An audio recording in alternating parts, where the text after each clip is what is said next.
The Mets are back home in New York. It's just a beautiful May day. Well, not exactly. Fog and rain and mist, and it's a little chilly. But the Mets are hoping to play baseball tonight. The Florida Marlins are in town with one of the best pitchers in baseball as the Mets try to absorb some more bad injury news. At Citi Field in New York, the New York Mets play the Florida Marlins. Mets baseball is presented in HD by IOTV. Get the best in HD free with IOTV. And a pleasant good evening, everybody, and welcome to Citi Field. I'm Gary Cohen. Ron Darling and Keith Hernandez join me in just a moment as the Mets open a two-game series against the Florida Marlins. The Mets right now are playing some of their best baseball of the year. They've gone 13-8 over their last 21 games, and they just won 3 straight series, but the injury news continues to be bad. They've already lost Ike Davis this past week because of injury, and now David Wright, who's been playing for the last almost month with a problem in his back, is going to be probably headed for the disabled list as well. This was 4 weeks ago. David making a tag play on Carlos Lee at third base here at Citi Field, and ever since then, he's been battling problems with his back. He's been playing through it and been able to make it a go of it, although his numbers have not been particularly good. But he had an MRI done today, and it revealed a stress fracture in his lower back. The Mets are waiting for a second opinion, but Mets manager Terry Collins clearly was not expecting this news. Well, I can't publicly say what I said, but I was shocked by it.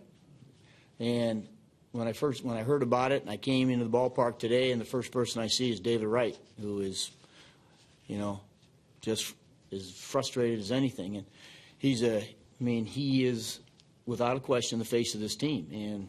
And his presence in that lineup is something we need, and we're going to ask other guys to pick it up as of today.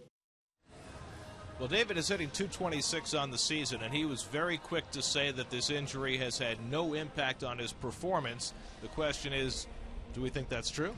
Well, he was emphatic about that. I thought it was very gracious of him, and that's David Wright. But having back issues myself and all the trunk twisting that goes along with hitting, I can't help but think that it has had some effect on him. Now, David, his performance last year, he had a bounce-back year. He did strike out a lot. We've seen a lot of swing and misses. But David's not the kind of guy that's going to pass the buck and make excuses. And that was the point that he made, and I thought it was very honorable. Now, the hope is that even if it is a stress fracture and they're waiting for a second opinion, that David will be out only 10 days to 2 weeks and will probably be placed on the disabled list. Now, the Mets have had the ability so far this year to overcome injuries to Angel Pagan, the injury to Ike Davis, the injury to Johan Santana that's kept him out all season so far, injuries in the bullpen as well. The question is, how much can one team take? Well, I'll tell you, it's tough to continue to lose some of your key men. And I think, like tonight, Willie Harris is going to play third base. If you remember in that first series, first game of the year, Josh Johnson had a no-hitter until Willie Harris broke it up. He also had a big home run in that series, so they hope to get some production from him. But honestly, it might be some of your other players. Beltran's been outstanding. Reyes has been outstanding. I think it's time for Jason Bay. He's going to have to step up and really take advantage of this situation and try to get to his numbers to where they should be. After that, you're going to have to kind of mix and match and hope for some good play over the next couple of weeks. Mets have got nice performances out of guys in fill-in roles, guys like Jason Pridey and Justin Turner. Somebody will probably come up from Norfolk to take David Wright's spot, assuming he goes on the disabled list. For the moment, though, the object for the Mets is to beat Josh Johnson, one of the best pitchers in the league, whom they'll face tonight. Well, that's been an almost impossible thing for the Mets. Johnson, one of the best right-handers in the league. He seems to have the Mets' number. He also seems to have Mike Pelfrey's number. Every time they go up against each other, Johnson's almost perfect, and Pelfrey has really struggled mightily, having an ERA close to 10 after winning the first start of his career against the Florida Marlins. So it's going to be an interesting test, but Mike Pelfrey right now throwing the ball better than he has all season long. Pitched very well in 3 of his last 4 starts. Pelfrey against Johnson, a rematch from opening day. All the action tonight on SNY.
SNY is brought to you by IOTV. Get the best in HD free with IOTV. By Dodge, built for people who love cars to drive fast past people who don't care about cars at all. By AT&T, rethink possible. By Bud Light, it's a sure sign of a good time. By New York Lottery, play New York Lottery's Mega Millions and live large. Hey, you never know. And by the Jeep brand, now celebrating 70 years of legendary heritage. Hitting the road, take the Mets with you this season. Subscribe to MLB.tv today to see every Mets game live or on demand on your computer and your favorite devices. Visit Mets.com to order and get more details. MLB.tv. Baseball everywhere. Here's the Mets' upcoming schedule. Remember, all Mets games on SNY are available in HD, presented by IOTV, and you can listen to every Mets game on Sports Radio 66 WFAN. Tonight and tomorrow night against Florida. Wednesday night, Thursday afternoon against Washington. Then the Mets go to Yankee Stadium, and after a day off to Wrigley Field in Chicago before coming home for a long homestand starting with the Phillies. Now, we are 2 minutes away from the scheduled start of today's game, but we are not playing baseball right now. You can see Terry Collins on his cell phone in the dugout. About 10 minutes ago, Terry and Sandy Alderson walked out onto the field. They met with Edwin Rodriguez, the Marlins manager, and then they proceeded to walk on the infield dirt, looking around as though they are considering whether the conditions are properly playable. Well, very interesting. It's something I've never seen done before, having the general manager and the manager talking with the opposing manager. But don't forget, earlier in the season, the Mets had a rainout in Atlanta. Atlanta could have scheduled a doubleheader later in the season. The Mets are going back twice. They decided to play the doubleheader the next day because they knew the Mets were going to pitch one of their relievers, DJ Carrasco. So sometimes these decisions are made to maybe help your squad. Well, the Mets have just announced that the game is being delayed because of rain. You see, after they walked the infield, Terry ran out to the bullpen to tell Mike Pelfrey to stop warming up. That was about 11 minutes ago. So it was at that point that it looked as though the game was not going to start on time. Now, the grounds crew is continuing to work on the field, but the Mets are saying that the game is being delayed by rain. There's no established start time, and that they're concerned about a problem with the field. So it sounds as though they are setting the stage for a possible postponement here, which would be, you would think, for competitive purposes. Now, tomorrow's forecast is way worse than the forecast for tonight. So if you were to call this game, there's every chance you wouldn't play this series at all. You would miss Johnson and Nolasco, and the Mets would be able to push the games to later in the season when they presumably would have Ike Davis and David Wright available. There's one problem. It's just misting right now. It needs some rain.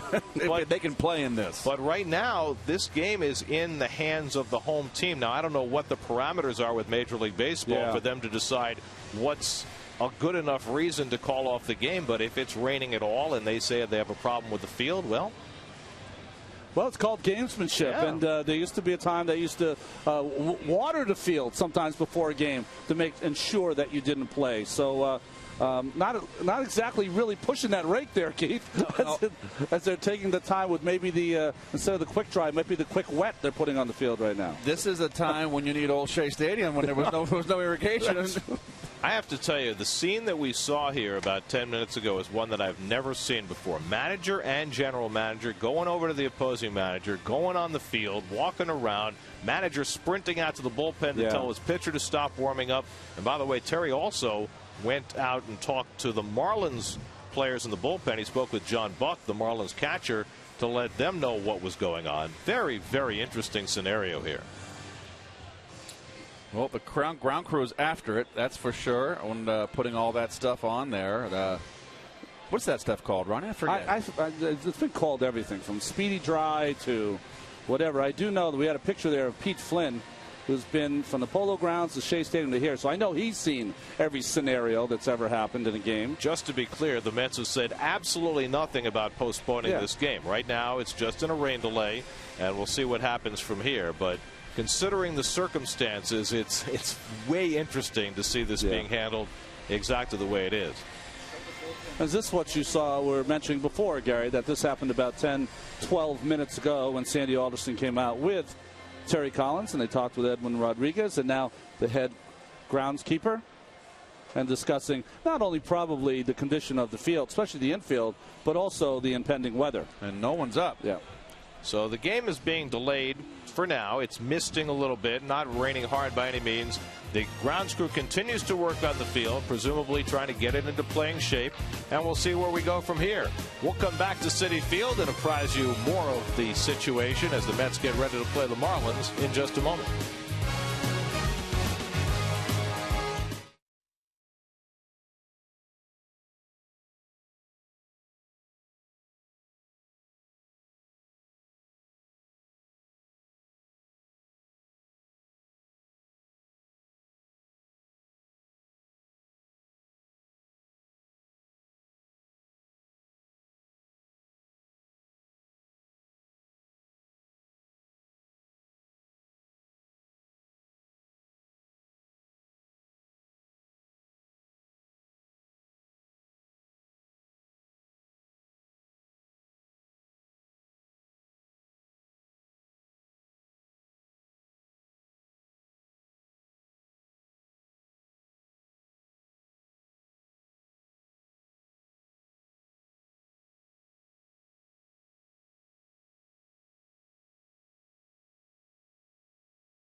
To do work on the infield, trying to make it playable for a game tonight between the Mets and the Marlins. Tickets for the inaugural soccer match at Citi Field featuring the national teams from Ecuador and Greece. They might kick up some divots. Tuesday, June 7th at 8 p.m. Those tickets are on sale now. Call 718-507-TIXX or visit 507TIXX.com now for your tickets. So we've got a light misting rain falling at Citi Field. Terry Collins and Chip Hill hanging out in the dugout watching the grounds crew do their work. No pitchers warming up in the bullpen. No start time established for the game tonight. Edwin Rodriguez has his ace going tonight for the Florida Marlins. They've been playing very well. 23-16, matching their best start ever. The Mets have been playing well since their 5-13 start. They've gotten within 2 games of 500, 14-8 over that span. So we'll see what's going to happen here tonight. Meanwhile, we're going to take you back to the studio. We'll be right back out here to Citi Field when they're ready to play. But right now, let's send it to Chris Carlin and Bobby Ojeda. Guys.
Of the infield, it looks like the Mets and Marlins are about to play baseball tonight. We were heading for an on-time start at about 6:58, about 12 minutes before the scheduled start of the game. Terry Collins and Sandy Alderson came out on the field along with the Marlins manager Edwin Rodriguez and identified, I guess, that the field had gotten rather soft from the rain both yesterday before the tarp was covered and today, and so the grounds crew had an enormous amount of work to do to get the field in shape. From the people I talked to, the word they used was spongy, that it was very spongy, and they were trying to get, I guess, underneath there while they were digging and get some speedy dry into those holes. So here we go. I mean, they put Diamond Dry down on the field. They then shoveled an enormous amount of dirt off the field, did a lot of raking, put Diamond Dry back on the field. They did rolling, they did raking, they did everything possible. They dug holes, they tamped them down. And we know that Jimmy Hoff is not buried here. Well, my recommendation, Mike, throw a lot of fly balls tonight. Be a fly ball pitcher. So Mike Pelfrey, who had actually gone out and begun his warm-ups before the delay began, did a full warm-up starting about 25 minutes ago, and now he's ready to face the Marlins. Their lineup brought to you by Ford. Hanley Ramirez batting second for the first time since his rookie season. It's been a dreadful year for Hanley so far, but Logan Morrison recently back from the DL having a great year, and Gabby Sanchez, much like Ike Davis, sophomore first baseman, having a wonderful year so far. And the Marlins are 7 games over 500, but they have always been a huge test for Mike Pelfrey. Well, you see the numbers this year. He's been much better his last few starts, 46 and 44 in his career. And for you fans at home, does this have any effect? Absolutely not. These two young right-handers, 27 years old, have got plenty of bullets in their arm. Just having to warm up twice should not be an alibi at all. And we'll take a look at the Lexus Metsy defense, and it's 11th career start at third for Harris, but the second start of the season at third base. It's kind of an emergency start here now with David Wright probably going on the shelf with the stress fracture of the back. Turner, of course, he's been playing great at second base. Pridey in center field. Those are the guys that have come up from AAA here that have filled in, except for Harris. And of course, Harris filling in for David Wright, who had an MRI earlier today, diagnosed with a stress fracture in his back. They're waiting for a second opinion. There's your umpiring crew, a very young crew. Bill Miller, the acting crew chief here. Got a couple of minor league umpires at Conroy and Gonzalez. James Hoy, who only has a little bit of major league experience. It's about as inexperienced a crew as we've seen. And until the umpires got the lineup cards from the managers about 2 minutes ago, this game was in the hands of the home team. Once the lineup card goes to the umpires, this game is now in their hands to decide whether it is played, whether it's stopped, and whether it is played to completion. Well, it's nice that Josh Johnson started for the Marlins, giving a souvenir to a Mets fan. It'll be interesting in this game. Greg Dobbs playing third base for the Marlins, Willie Harris for the Mets, if some of these speedier hitters try to work the bunt down the lines. Interesting, Harris played in Colorado the day that David Wright had the day off on Thursday, did not have a single ball hit to him in that game. Well, the corners are in, Ronnie, as you noted. Chris Coughlin leads things off for the Marlins, and he takes the first pitch for a strike, and we're underway after a rain delay of an hour and 20 minutes. Coughlin, who had troubles with a knee last year because of an ill-fated celebration, problems with a shoulder so far this year, and he has never gotten back to the standards of his rookie season when he won National League Rookie of the Year honors 2 years ago, hitting .253 this year.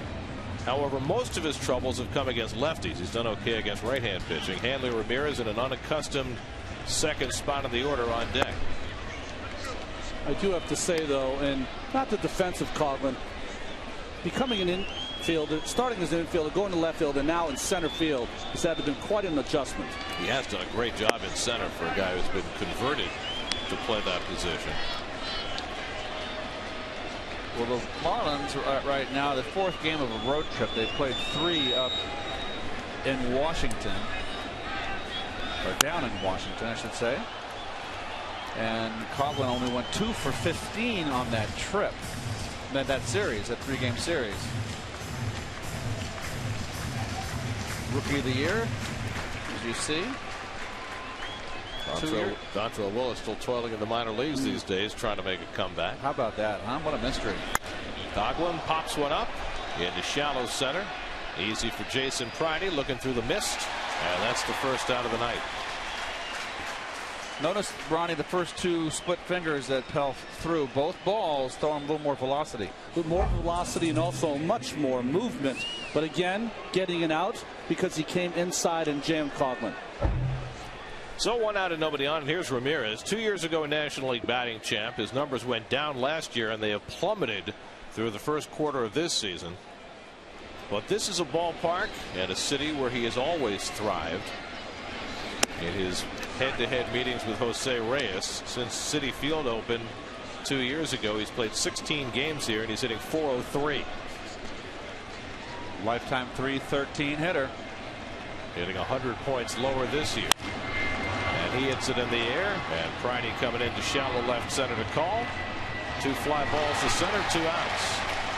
He's doing it the way you suggested, Ronnie, because recently, even though Pelfrey's ground ball to fly ball ratio this year is down, recently he's been getting more ground ball outs. He has been. Sinker has been much better. It's a little flat early here, but still, pitching inside has always been the key for Mike. Both outs, inside pitches. Here's Logan Morrison, recently returned from 3 weeks on the disabled list with a strained arch in his left foot. He had a 10-game hitting streak when he went on the DL, came back Friday, and he's had a hit in all 3 games since he's returned. So he's got a 13-game streak working as he takes a strike from Pelfrey. Morrison makes a big difference in this Marlins batting order. He's a good young hitter.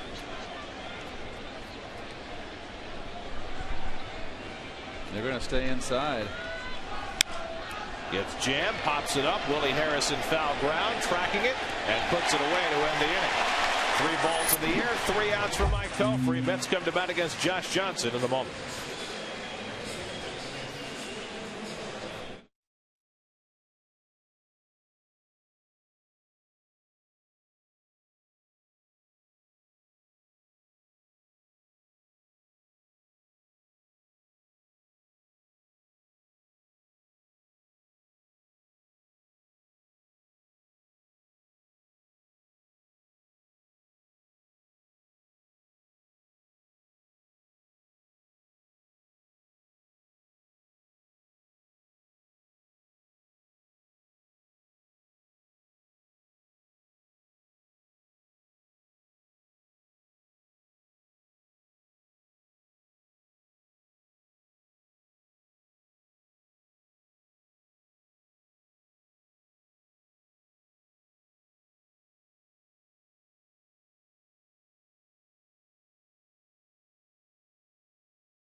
Move things around. He puts Willie Harris in the 2-hole. Daniel Murphy bats 5th, and Justin Turner, coming off a huge day yesterday in Houston, bats 6th.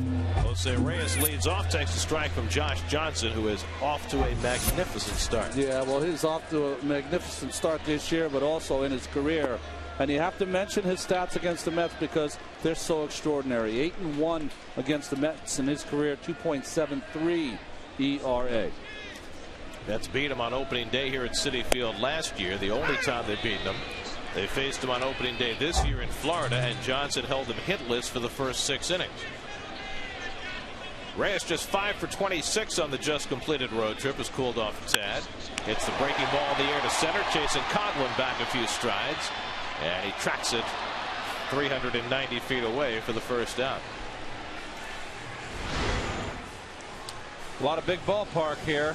No money in the air, and we've Met fans, as well as us three in the booth, have seen enough games in this park to know that this is a ballpark for doubles, triples, and line drives. And we'll take a look at the Marlin Coors Light defense.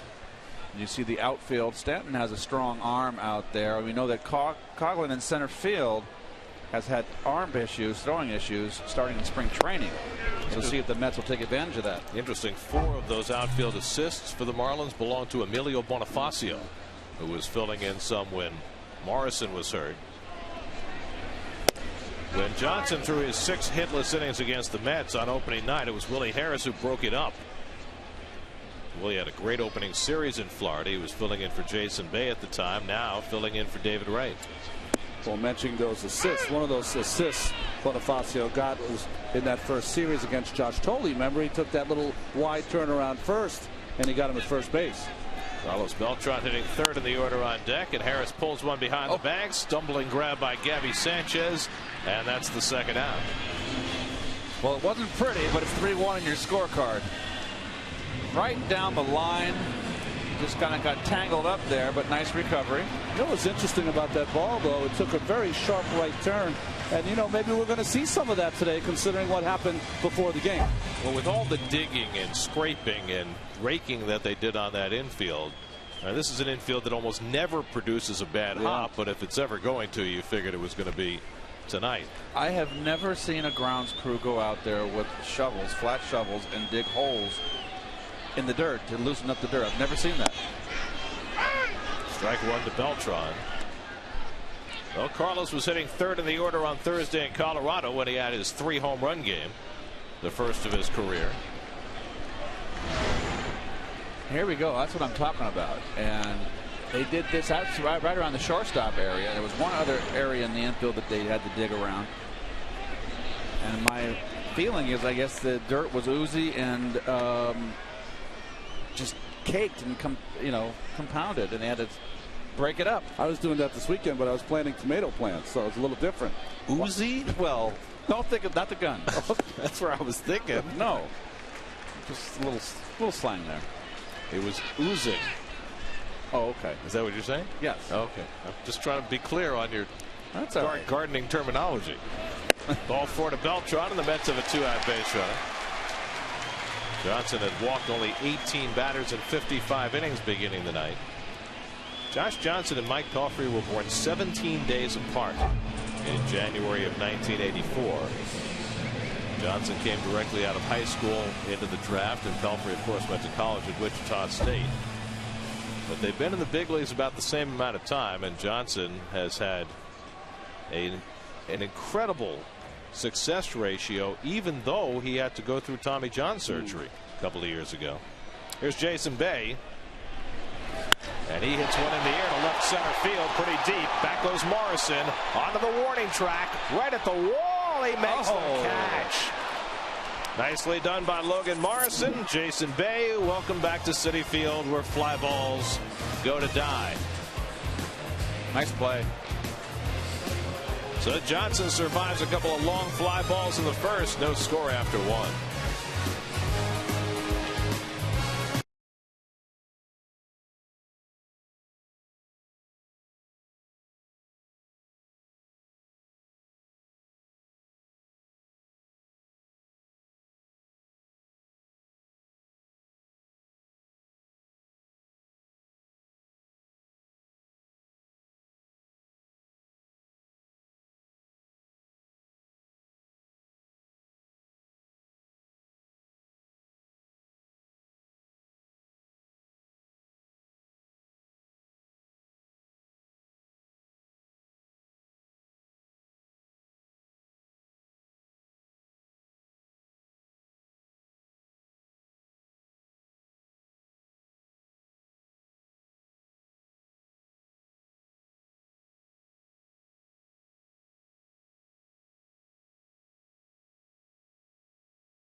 of the most games for the Mets without ever making the All-Star team. Oh, we usually have it around 8:42. This usually is around the 5th or 6th inning. Gabby Sanchez leads off the 2nd inning against Mike Pelfrey and takes a strike. Sanchez having a wonderful year, hitting .331, 9th in the league, top 10 in the league in on base and in slugging. And Met killer. Hitting .405 in his career against the Mets. And Pelfrey gets ahead of him. 0-2. Going inside. Ooh, going inside already to a lot of the hitters. The only batter that he started out away was Coughlin, the first batter, the leadoff hitter, but the other. Now this makes 3 consecutive batters pounded in. Well, this has been the trend for Pelfrey since Ronnie Polino began catching him. He has definitely been throwing more inside. Well, it's just interesting to me. And when we watch Pelfrey, when he gets that grip of that sinker moving around in his hands now, four-seamer away. It's nice to see how he moves that ball around. He holds it in the sinker mode or the split finger mode kind of, and then he switched the ball and turned it counterclockwise. And he's got that four-seam. And what does that do? Makes the ball at least cut or at least go straight on that outside corner. Almost threw it past Sanchez. Just got a piece to stay in the at-bat. Oh, close. Sanchez, over the 25 games that he's played against the Mets in his career, and 84 at-bats, has a batting average of .405. And 17 RBIs in those 84 at-bats. Up the middle, and Sanchez has the first hit of the game. So Gabby Sanchez just continues to rake. He's hitting .393 in the month of May. Good hitting right here. Ball didn't get in, Ronnie, right down the pipe. And you say to yourself, how come they're making all these mistakes? Did not make a mistake. Threw 2 really good pitches that Sanchez laid off, and he got a pitch down and over the middle and hit it up the middle. Just great hitting. So now Greg Dobbs. The Marlins basically haven't had a regular third baseman this year, but Dobbs has stepped into the breach, playing against the right-handers. Not a great glove man, but he's hitting .350. The former Philly who had such a tough year last year. Those are Pelfrey's numbers against the Marlins. He beat the Marlins in his major league debut. To the right side, Turner runs it down, and he'll settle for the out at first. As Sanchez takes second, 1 away. Thought he had a shot for the lead runner here. I don't think he had a good grip coming out of the glove, and that's what he opted for, the safety first. And I have to agree, if you don't have the good transfer there, then get the out, get the sure out. It's kind of funny. It's only because we've watched it 100 times today. He had the same play where he threw the ball wild at shortstop, and that's the play where David Wright had to pick it up, and that's where he hurt himself getting Carlos Lee at third.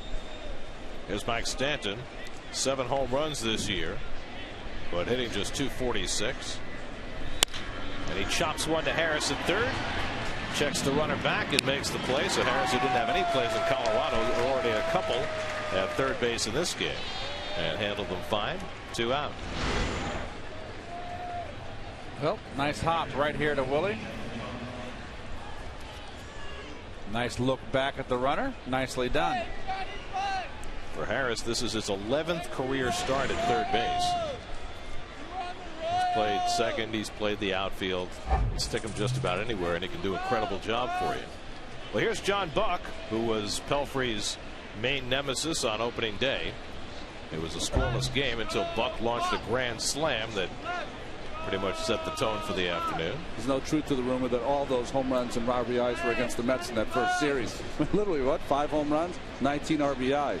And he's been an Ironman this year. This is the 40th game for the Marlins, or 42nd, I should say. He has started all but 5. Well, this was back on April the 1st. An April Fool's joke on Mike Pelfrey. I remember his comments after the game. He said, I had 2 strikes. I was just trying to make contact, and sometimes you get lucky. Oh, boy. Great hitting by Buck. Well, that was his debut as a Florida Marlin. Certainly endeared him to the Miami fans in a hurry. He's got Sanchez at second with 2 out. He swings at the four-seam fastball by Pelfrey, and it's 0-2. That's his hole. He's a diver, right, Keith? Yeah, and in regards to Mike, And there's no surprise what he's throwing. He's throwing a couple split fingers, and that's been all fastballs. Has not mixed in a breaking ball yet. He's just coming after hitters. Omar Infante hitting 8th in the order. He's been struggling.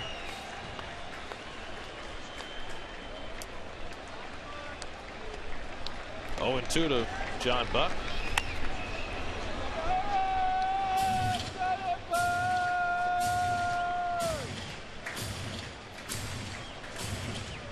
Well, we're 7 spots into the order, and you know what the scouting reports have been, what the game plan is to pound these right-hand hitters in and the lefties.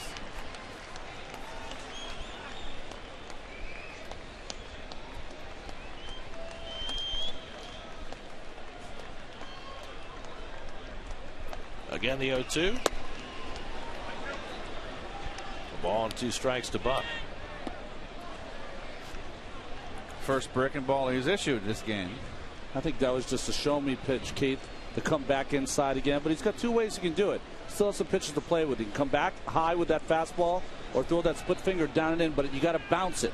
Don't leave it in the strike zone. That's the 2-seamer coming inside.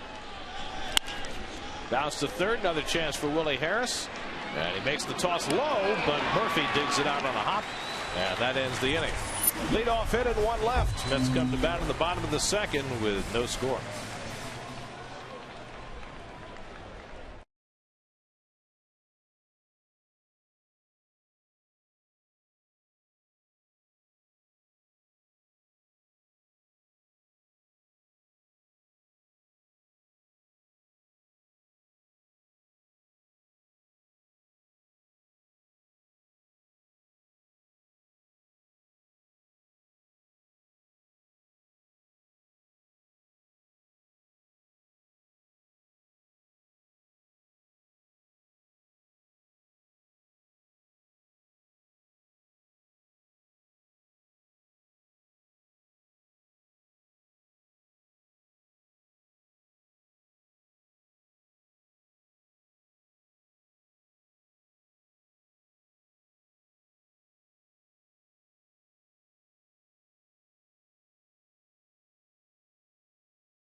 Madison Square Park, Friday, May 20th through the 22nd for a celebration of baseball in New York.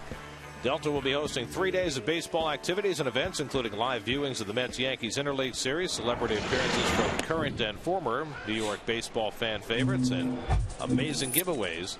Visit delta.com/New York Baseball for event details. Daniel Murphy leads off the home second and hits the breaking ball foul. Broke his bat doing it. Keith, if you go to that event, you can just shuffle over to 11 Madison. Just got the James Beard Award. Best restaurant in the country, I think. Really? Yep. I've eaten at 11 Madison.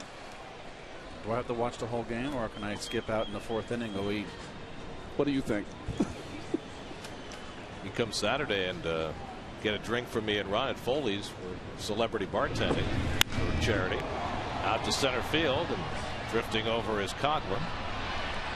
And that's the first out of the inning. By the way, watching Murphy fly out there, Keith, we solved the mystery of the 3-pitch walk yesterday. Yes. Apparently the pitcher went to his mouth after ball 2. The umpire called it, but nobody knew it except for Murph. Which you can do now, but you have to wipe it off, or at least faux wipe it off, and he did not. Gaylord Perry would have had a field day. He was a master at faking. That's right. Faking the wipe. Well, here's Justin Turner, who made Minute Maid Park his own yesterday. A 2-run double and a 3-run homer, his first big league home run. Turner now making his 10th start for the Mets. Most extensive playing time he's ever had in the big leagues, and loving every minute. Just another lesson for pitchers. When a hitter is trying to sacrifice and give himself up, throw strikes to get yourself an out. Instead, get himself in a 2-strike situation, and Turner was able to turn on that one for a double. Popped up, shallow right center. Who's going to call? Coghlan at the last moment comes in. I think Coghlan was expecting Stanton to catch that ball, but Coghlan turned on the jet at the last moment to make the play. It looked to me like he looked at the second baseman, Garrett, at the last second. Watch. It's one of those, I got it, you take. Oh, I better get it. That's got to be the outfielder's ball. Yeah, you got to come hard the whole way. Yeah, it's the outfielder's ball. You got to want that ball. Yeah, it's part of the lesson for Coghlan, learning to play center every day. So 2 out and nobody on. Now Jason Pridey.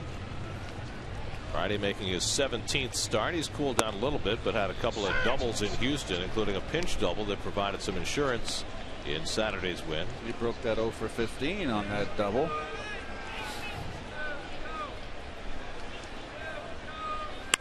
Pulled toward the hole, and Pridey's got himself the Mets' first hit. A 2-out single for Jason Pridey, and Ronnie Polino will come up. Talk baseball with Bobby Ojeda during the 3rd inning of tonight's game. Just go to SNY.TV, click on the link, and join the conversation. It's Chat Live with Bobby O, presented by Verizon, only on SNY.TV. Bobby's so generous. You know, so giving of himself. Are you saying you wouldn't do that? No, I'm not saying that at all. So we should schedule a Chat Live with Keith? Wonderful. You got to chat with him right now live. Here's Ronnie Polino, who last year was catching Josh Johnson as a Florida Marlin. Now facing him, and he takes a breaking ball for a strike. Polino making his 7th start for the Mets. Wasn't with them on opening day when the Mets faced Johnson. So the blowing mist been in the air here for hours. We had a lot of fog earlier, and the fog seems to be descending again at Citi Field. I've never seen Josh Johnson throw so many breaking pitches early in a game. He must really have a good feel for it so far. Normally he is attacking with his fastball. I think he's a little short on his fastball today. He is throwing around 92, actually 92, 91, 93. We've seen him on the gun at 95, 6. And Ronnie, could that have anything to do with having warmed up and then having to sit and warm up again an hour and a half later? I don't think so. I think he's evolved to the kind of guy that says, you know what, my fastball will come back. It's not great right now. I have a good feel for my slider. Also, knowing Paulino, dead red hitter, going after him with breaking balls. Ahead of him now 0-2. And the fastball bounced foul. I mean, we've seen Johnson at 95, 96. That was 92. So he's been consistent around there right now. Ronnie, I got to ask you a question. When you go out there, are you aware that you don't have your fastball? Oh, absolutely. And sometimes it's you feel like you don't have it, but you might have it. It just, if you don't feel like you have it, you want to get away from it a little bit, or every time you do throw it, you make sure you throw it early in the count. But yes, there are days you go out there, Keith, just like the hitter goes out there and goes, boy, if I scratch out a hit today, I'll be lucky. Well, you feel the same way as a pitcher. Boy, if I get through this game without my good stuff, but that's what makes major leaguers as opposed to minor leaguers.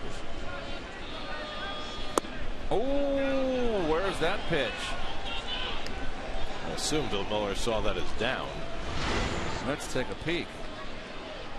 That sounds like grab some pine, huh? You've changed. That's some grab some pine. I'm sorry. It used to be for the hitters. Well, no. I'm very fair. And Polino bounces one to third. Dobbs has it cleanly and gets the force at second to end the inning. Mets get their first hit and leave 1 through 2. No score.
Brought to you by freescore.com. 3 credit scores, 1 place. Used to sit on top of the scoreboard at Shea. Now it's out above the restaurants in center field. Omar Infante leads off the 3rd inning for Florida. Infante, acquired from the Braves in the offseason in the Dan Uggla deal, off to a very slow start after an all-star season last year. Just a .268 on base percentage for Infante. Kind of put on the spotlight there with the trade. A lot of expectations. He was kind of under the radar in Atlanta. He's a nice player. All-star last year. But now all of a sudden a lot more expected from him. Of course, Uggla got off to a slow start, but he had a huge home run yesterday for Atlanta. Off Pelfrey's leg, and nobody will get it. It'll be a hit for Infante. Well, Pelfrey appears to be okay after taking that shot. That's the second base hit off Pelf. And both have made him dance at his feet. This one got him. It's off his foot. Skate save. It's better than a shin save. You know, if you could put yourself in a position to field, now, you know, some pitchers just can't do it. But if you can, that's a 1-3. Easy out. It almost looked like he was trying to kick it over to Murph.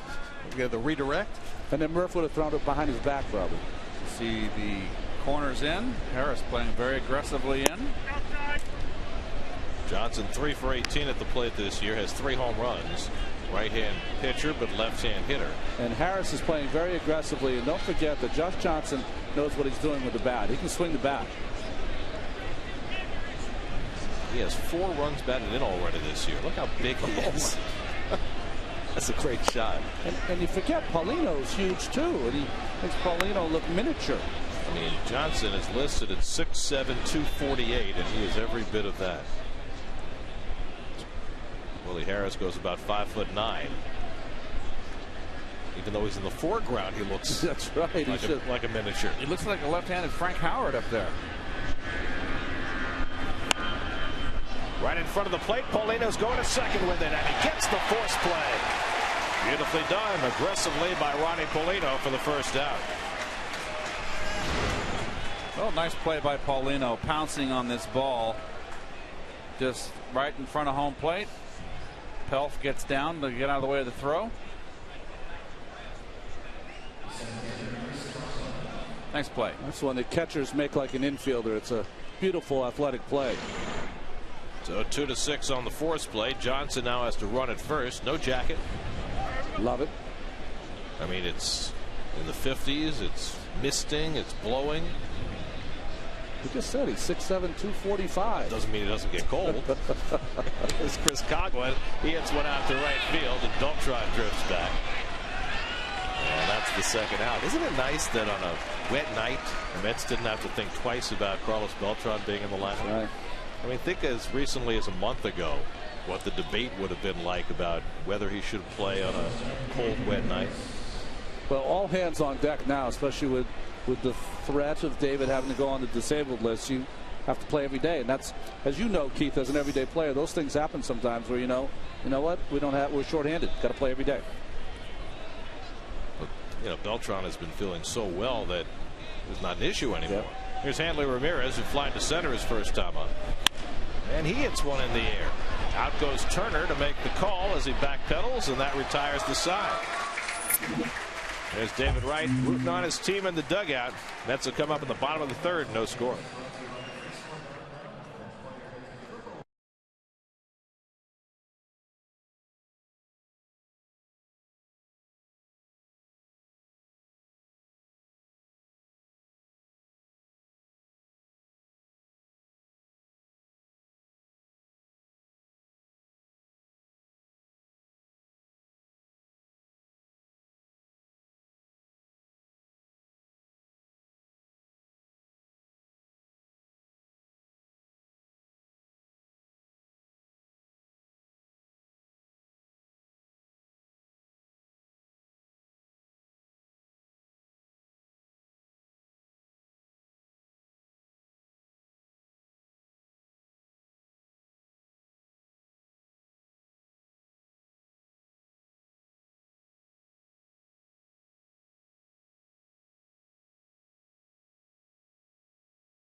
Yeah, nice. Foggy night. It's a home third here at Citi Field. We're scoreless. Josh Johnson on the mound against the Mets. And, well, we know we had an hour-and-a-half delay tonight. We showed you the grounds crew working extremely hard with the pictures. I figured I'd find out what was going on. And, guys, they had their work cut out for them. Basically, this scenario tonight happened one time before where the ground and the clay portion got so saturated. It was 2 years ago. I remember getting to the ballpark, and the grounds crew had about a quarter to a half inch of the top layer scraped off. They found that, though, in the morning and had the whole day to work on the field. Here today, with the tarp on the field, they didn't have a chance to find this issue, until about 6:30. What had happened is the ground was so saturated. And what they were doing is they would go out, they would kind of dig off the top layer, lay down some diamond dry, and let that top layer dry, scoop off the top layer, and then when they did that, more water would kind of seep up to the top, and they'd have to repeat the process. So it kept going like that for a while. The grounds crew estimated using about 120 bags of diamond dry tonight. So it was just a process that kept on going until finally they got it where it was dry enough. Also estimated they took off probably about a quarter of an inch of the infield top layer there. So a lot of work by those guys tonight to get this field playable. Fellas? All ended up to an hour and 20-minute rain delay at the start. Mike Pelfrey goes down looking against Josh Johnson. First strikeout for Johnson. I do have to say I was very proud of Pelfrey in his last start. That big double he hit in Colorado.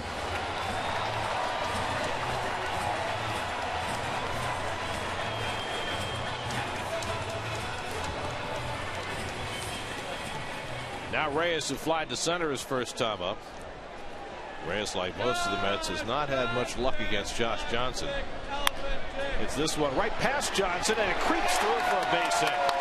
Just his 5th hit in 27 career at bats against Johnson, and that had to see its way through a couple of obstacles. Well, both these pitchers follow through almost in the same exact way, towards the first base line, over their front foot. So really they can't get down to get that ball. Now at 6'7", much more difficult for them than an average pitcher, but still they're in no position to field the ball back to them anyway. It's more luck. Say you can't make a Johnny Cueto play. That's right. There you go. Well, here's Harris with Reyes aboard. Of course, with all the work on the infield, you wonder what that track is like for running in terms of Reyes trying to steal a base. Well, you can always hit and run. Harris is in the lineup because obviously David Wright's out, but also he's had success off of Johnson, and you could put a hit and run on here. This is like it's making up to be a pitcher's duel here. Try to make it happen. Buck has thrown out only 5 out of 26 this year. 3 steals with Johnson on the mound this season in 5 tries. If you face extraordinary pitchers, you have to do extraordinary things, and they're not going to get 3, 4, 5 hits in a row against Johnson. If they do, that's kind of lucky. He's a guy that you have to push the envelope. Reyes with 14 steals, tied for first in the league. And Harris takes upstairs for ball 1, and Johnson still throwing that fastball at 92. Thought maybe once he got loose, maybe he'd find a different gear. It hasn't happened so far.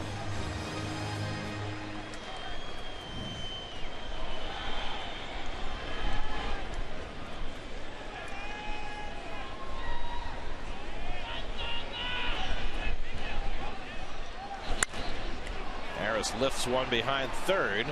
Overcomes Ramirez near the tarp, but no play. Actually, Dobbs was the closest, but didn't know where the ball was. You gotta believe, you gotta think the shortstop's gonna get over there. Well, but the whole thing is you always on these plays just try to get all the way to the stands first. You got a wet track. Yeah, it's a hard play. Tough play up against the wall. Pitcher, you want that, don't you? Oh, please. Come on, big guy. Remember on opening day, Harris was in the lineup against Johnson because he had had past success against him. Mets were trying to figure out who should play left on opening day as Reyes just gets back. And Harris came through with the first hit against Johnson in that no-hit bid. Had a home run against him last year while playing for the Nats.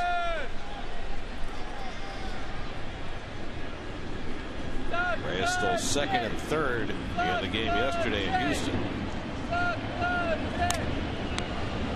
Harris gets good looks against Johnson. That's a good cut. Yeah, it's another good swing. Good move by Johnson. Let's see how close this was, Keith.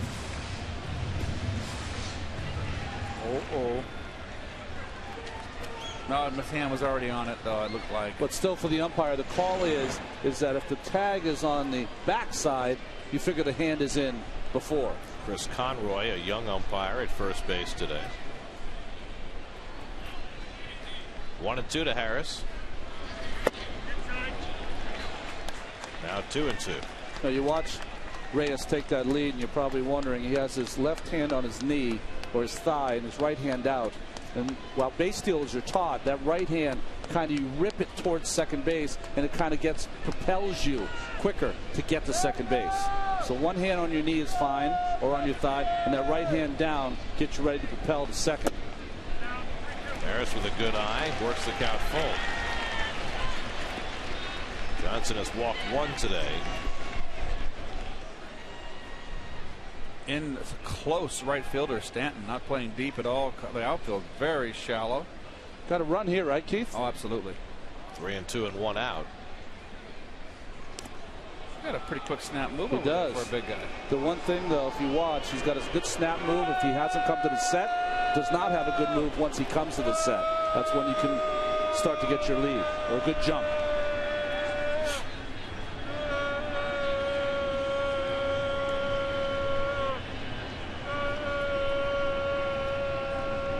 Reyes runs 3-2 to Harris. A slap foul. Might have swung at ball 4.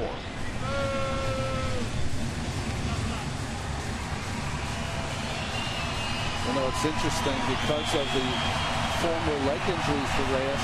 He's a guy that plays in the plastic or rubber spikes out there, which is quite unusual for today's player. Of course, you usually have the metal spikes, which will give you more traction on this field.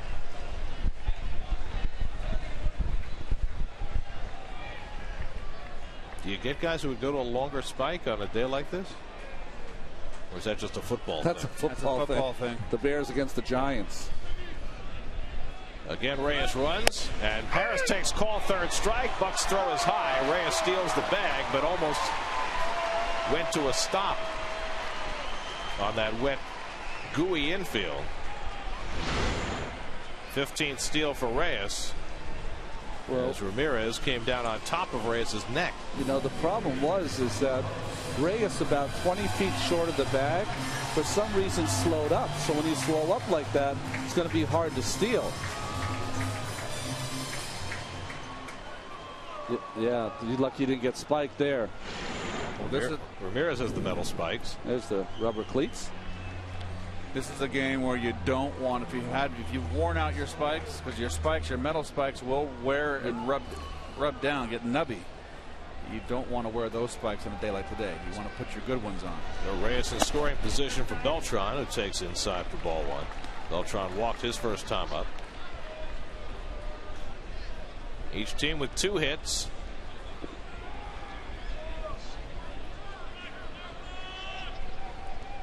Beltran 8 home runs, 24 driven in. Yanks 1 foul. Carlos leads the National League in extra base hits. He has 21 extra base hits. Leads the league in doubles with 13 and has the 8 home runs. To put that in perspective, you know, you're a fifth away through the season, a little more than that. That's, you know, close to 90 to 100 extra base hits. That's just a huge number.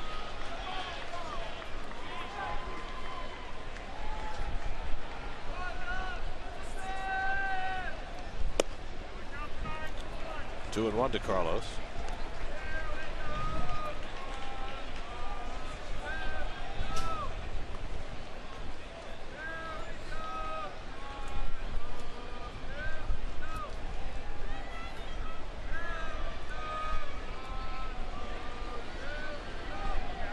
How good has Josh Johnson been this year?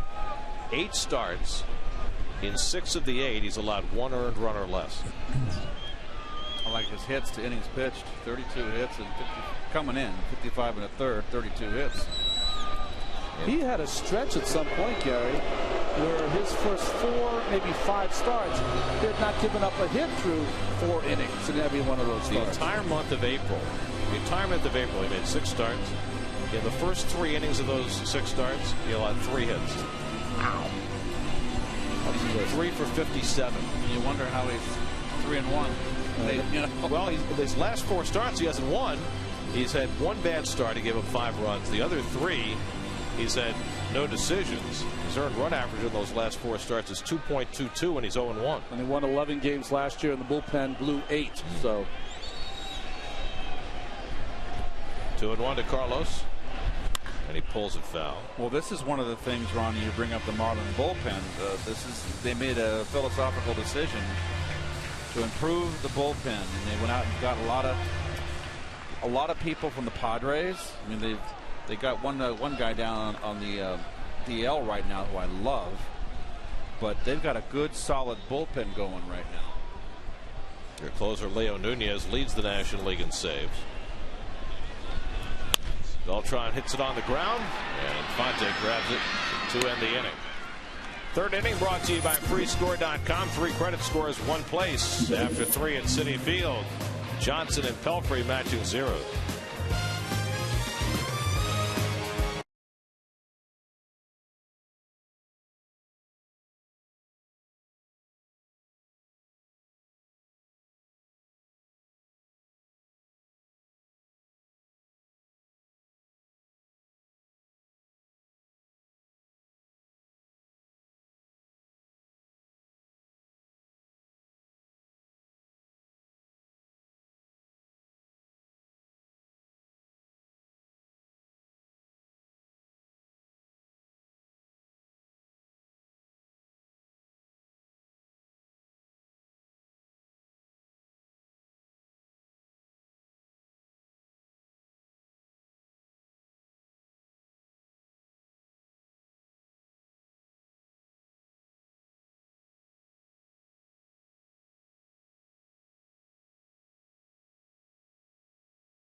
In a scoreless game, Logan Morrison leads off against Mike Pelfrey.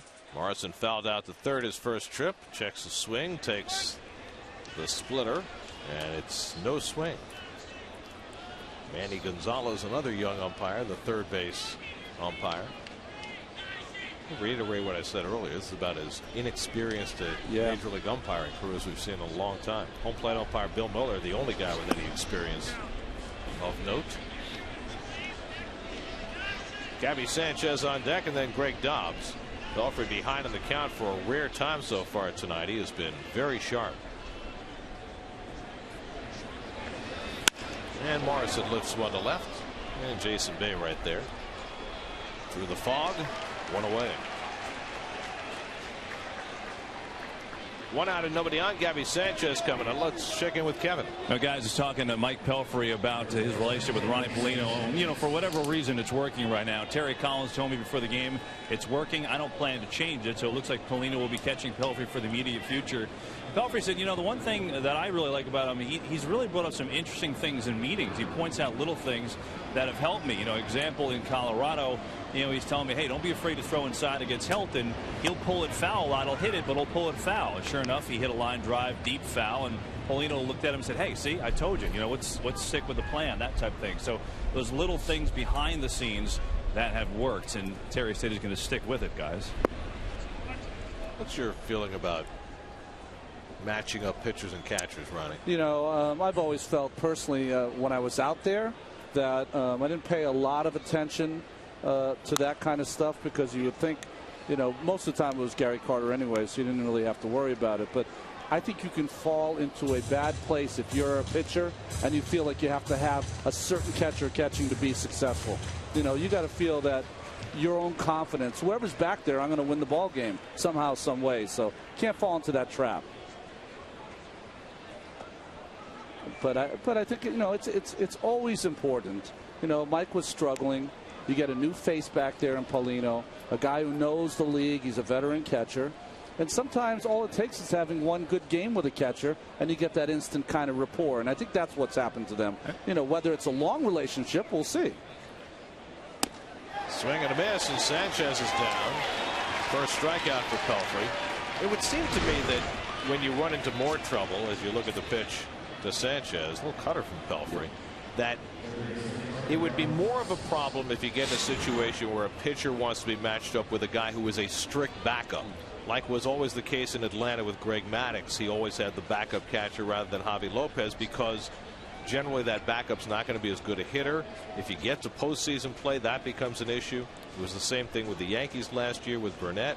It also, I think, there's a little problem that can happen on the team, because what happened to Maddux is that he'd always want his personal catcher, whether it was Eddie Perez or whomever, and then you'd get to the playoffs and you had to play Javi Lopez because he was your best hitter. Well, that reminds, I told the story before, Gary, to you about I ran into Tommy John, and they matched up with the Phillies, the Dodgers and the Phillies that one year, and Carlton's catcher was McCarver, and Tommy John told me he loved, Boone hit him well. He was so happy that he matched up with Carlton because he said, I got McCarver out. Reyes gets in front of Dobbs' ground ball off the back. Murphy, and he can't make the tag, and Dobbs is safe. That'll be an error on Jose Reyes. Looked like a routine play, but Reyes just threw it wide. Well, one of the few mishaps for Jose this year. He's played such good deep. That's not a good footwork by Murph. Okay, that throw is not that bad. Now Murph, will give him, he's not a first baseman by trade, but the footwork there was very poor. He did not have to come off the bat. Third error of the year for Reyes. Brings up an interesting question with David Wright due to be out for a couple of weeks. The Mets are obviously going to call somebody up, whether it's a Nick Evans or a Lucas Duda. And I asked Terry Collins this question today, and I think it's an interesting one. Would you rather play for those 2 weeks, rather play Murph at first or play him at third?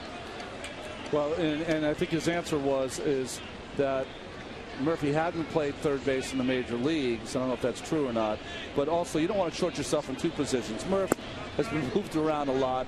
I think he's more comfortable at first base, and maybe you move someone else or bring someone else up to play third. I recall Terry telling you it was a good question. I think this surprised everybody, and they're still in the thinking process of what they're going to do. Well, we saw Murph play. I mean, he was a third baseman in the minors originally, and we saw him play there this spring, and he looked awfully good playing third base. He did. I mean, we're only talking about a couple of weeks, because when Ike Davis comes back, then there's no question that Ike's going to play first, and however long David's out, Murph could play third then, or somebody else, whether it's a Nick Evans who can play first or third.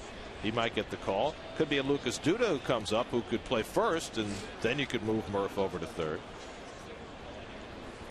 My recollection, a lot can happen in 2 weeks, though, Gary. You know, I mean, that's the only small problem you have. It can happen in less than 2 weeks. Look what Justin Turner has done in just 4 or 5 days in terms of changing people's perception of second base. I think he's going to be the guy to move to third, guys. I mean, that's the instinct I get. I mean, Turner played third base the entire Winter League for Kenny Oberkfell this offseason. I wouldn't be surprised if that happened and they bring up Tejada.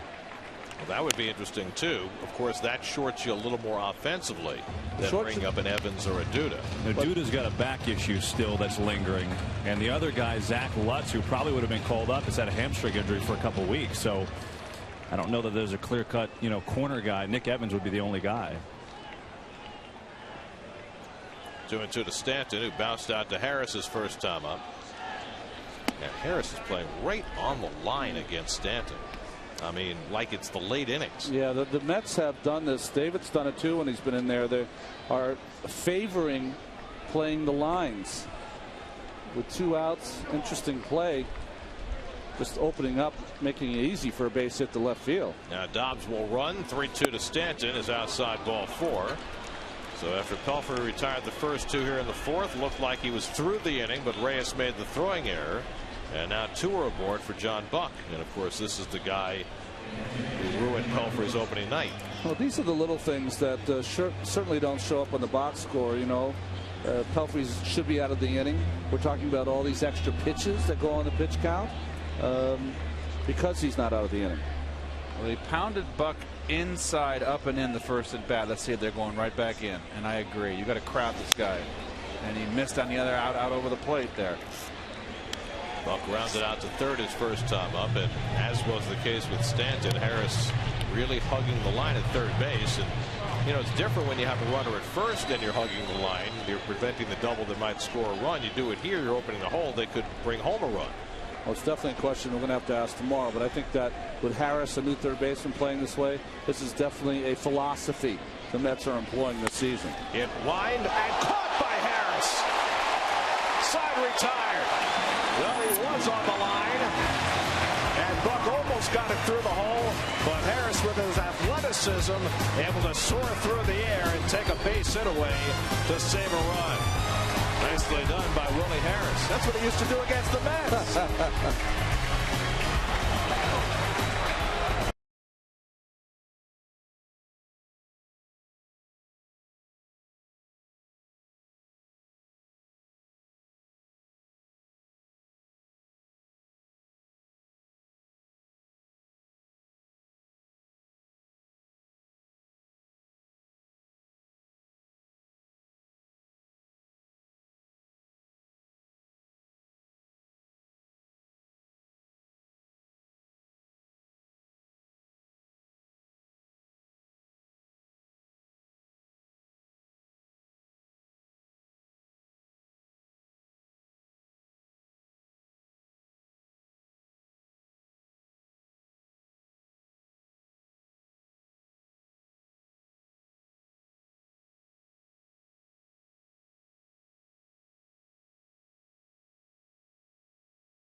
Jason hit one to the wall in left center that was caught his first time, and he takes a breaking ball strike from Josh Johnson. Well, what was it that David Wright told Bay after he hit that home run in Houston the other day? He said, save the long ones for Citi Field. After he nearly hit the ball physically out of the stadium in Houston. Did he hit the pumpkin ski? Almost. That was left of the pumpkins.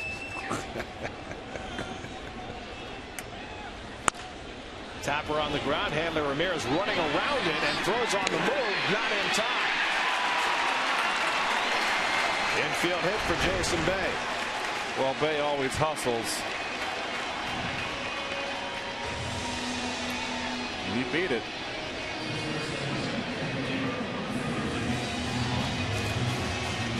So he hit one to the fence. That's an out. He hits one 80 feet, and that's a hit. He traded in a heartbeat.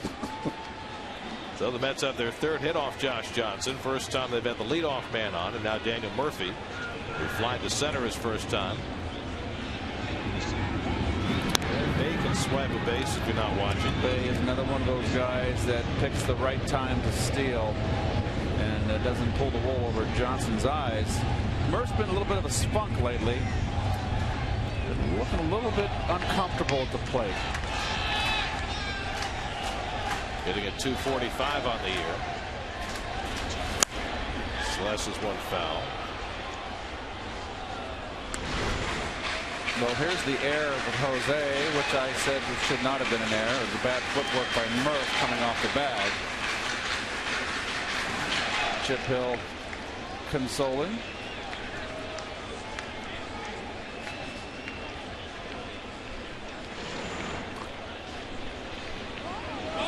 Runner goes. Murph swings and misses. Buck's throw is high and Bay is out. Ramirez got the tag down and Bay is out. Throws a little high here. Nice tag by Ramirez, getting it down quick, and he did. He tagged him high, but watch, he beats the foot. The foot's not stiff out. If he had his foot out stiff, I think he got it caught on the wet grass, on the wet dirt. Yeah, we've seen that a couple of times already now. That dirt is very sticky. Murphy pulls one through the hole, and he's got a base hit. I think that all the runners so far have been a little surprised at how long it takes them to get to the base once they drop into their slide. And watch it get stuck right there, and that prevented him from getting stiff. Their legs out straight stiff. He would have been safe. It's almost like if you're on the bench and you're talking to each other, say, hey guys, it's a muddy track out there. Start your slide later. It's the first time Bay's ever been caught as a Met. He was 10 for 10 last year, 2 for 2 this year until that caught stealing. It's only the 6th guy that Buck has thrown out all season. So 1 out and 1 on. Here's Justin Turner, who flied to center his first trip. Mets now have 4 hits off Johnson. I don't think he has his good stuff tonight. Doesn't have his good fastball, his good hard breaking ball. Then it would behoove the Mets to get him before he finds it. The wild pitch will move Murphy to second base. He kind of aimed that one, Ronnie? He did. He's not. We've never seen him this vulnerable the way he's throwing right now. Also with Buck, we've talked about it many times before. He gets into relaxed mode where he does not try to block the baseball. He tries to backhand it, and that's just unacceptable at this level of play. So the Mets have a runner in scoring position for the second time tonight. And Turner lashes one to right center field for a base hit. That'll get Murphy home with the game's first run as it rolls all the way to the wall. Turner to second. He'll stop there with an RBI double. Justin Turner comes through again, and it's 1-0 New York.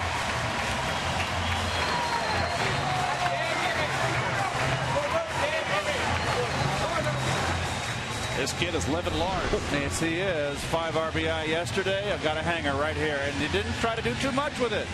Went right with it. Nicely done.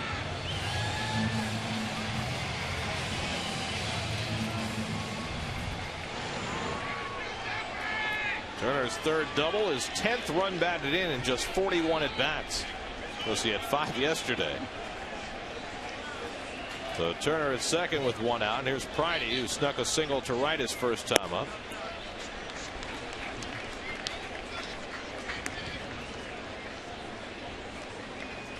Three batters in the inning, 3 hits. The infield single by Bay. Murphy, a seeing eye hit through the right side, and now Turner with the double that found a gap.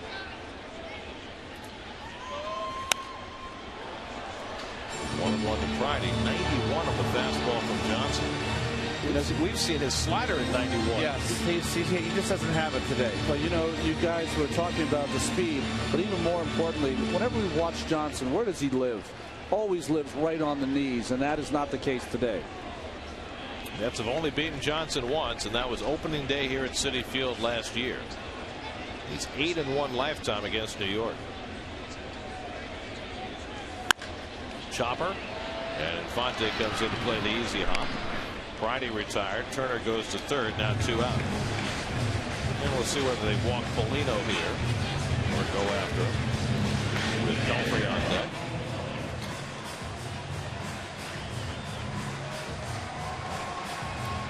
Polino bounced into a force play his first time up.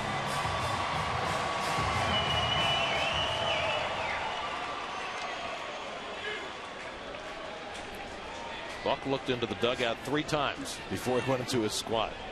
And Edwin Rodriguez, I guess he changed his mind. The 5th time he caught his eye. Do you really want to pitch to him?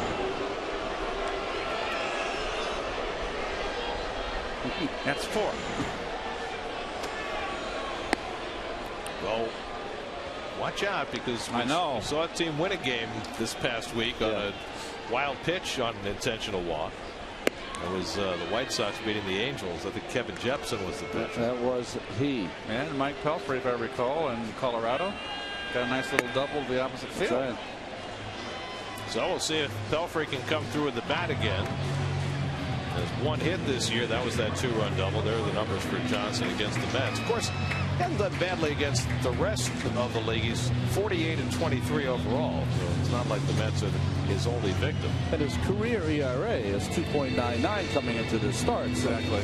I mean, that is 113 starts.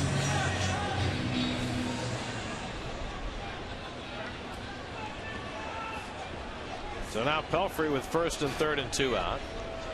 Mets have taken the lead here in the bottom of the fourth on Justin Turner's RBI double. And Pelfrey waves at the slider. Remember that double in Colorado? What did Pelf say? I was just going to swing first pitch and hope I hit it. Well, that's what he was doing there, and buckled with the curveball. I guess the scouting report preceded it. I read the newspapers. Mike prefaced his comments by saying, "I'm a terrible hitter."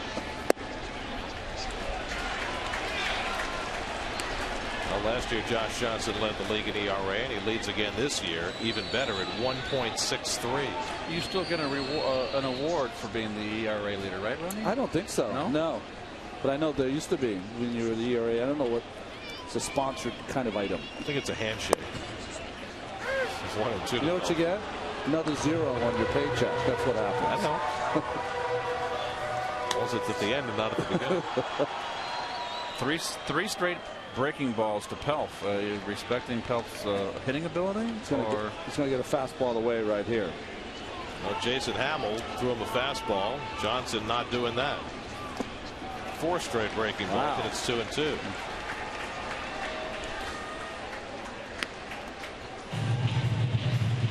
Tampa Bay beat the Yankees tonight 6-5. Came back on that one, right? A.J. Burnett gave up a pair of 2-run homers to Sam Fold and B.J. Upton in the 6th. And the Rays held on to win 6-5. That's 6 straight losses for the Yankees. Well, slider called by Buck. Johnson wants a fastball. Let's see who wins the battle. It's Buck. Now want to throw him a fastball, and now it's 3 and 2. That's amazing. It is. When's the last time you saw a pitcher throw 5 straight breaking balls to another pitcher?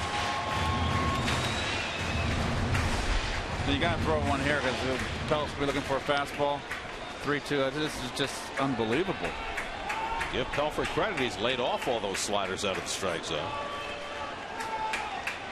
Polino runs, and Pelfrey bounces one to short. Ramirez will have to go to first with it. And that retires the side. But the Mets grab the lead after Bay was thrown out stealing. Daniel Murphy snuck a base hit through the right side. Took second on a wild pitch, and Justin Turner drove him home. 1-0 New York after 4.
into the latest in New York sports with live reports, game previews, exclusive interviews, and heated debate on Daily News Live, Wheelhouse, and Loudmouths, all part of the New York Sports Local, weekdays starting at 5 on SNY. Mike Pelfrey now with a 1-0 lead as we go to the 5th. That leads us to our Acela 5th inning recap. Pelfrey's allowed just 2 hits over the first 4 innings. Mets get to Josh Johnson on Justin Turner's RBI double in the bottom of the 4th. Turner now with 7 RBIs in the last 4 games. And the Mets with the lead as we head to the 5th. And just for information's sake, since it is supposed to start raining more later, we only need a half inning for an official game. The home team's leading after 4.5. 5 innings if they're not. Omar Infante singled off the foot of Mike Pelfrey his first time up, and he takes the fastball for a strike. Well, I think what has happened against Infante for the rest of the league is that he is a free swinger. He does not walk, so pitchers have gotten ahead and have bounced pitches and have not thrown him in a lot of strikes. Slider for a strike, and it's 0-2. Well, that was planned, Keith. Paulino was sitting in, and it was a slider right at Paulino that broke over the middle of the plate.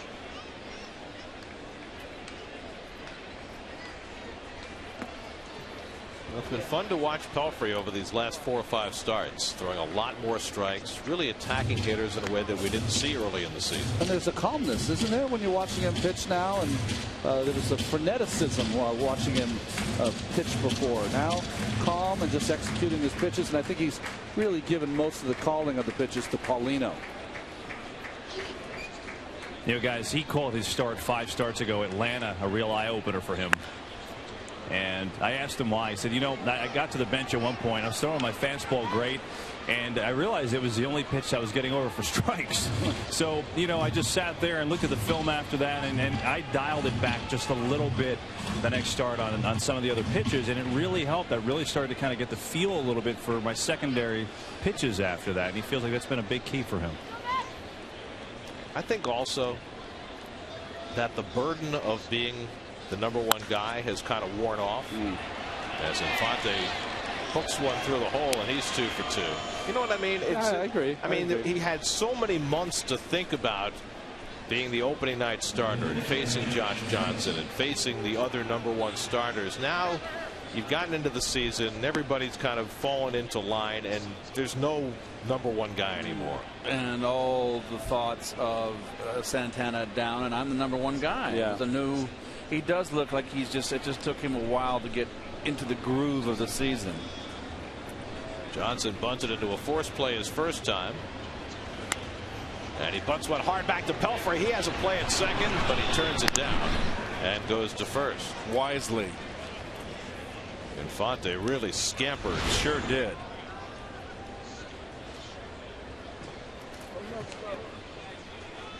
He would have had to get that thing and just no wasted motion. Nope, he wouldn't have had him. So 1-4 on the sacrifice. And the Marlins have a runner in scoring position with Chris Coughlin coming up. You guys were talking about Paulino before. I mean, is it anything different in some cases, guys, than a superstition, than wearing a certain pair of socks and you go out that night and pitch a good game and you stick with it? Is that part of it, do you think?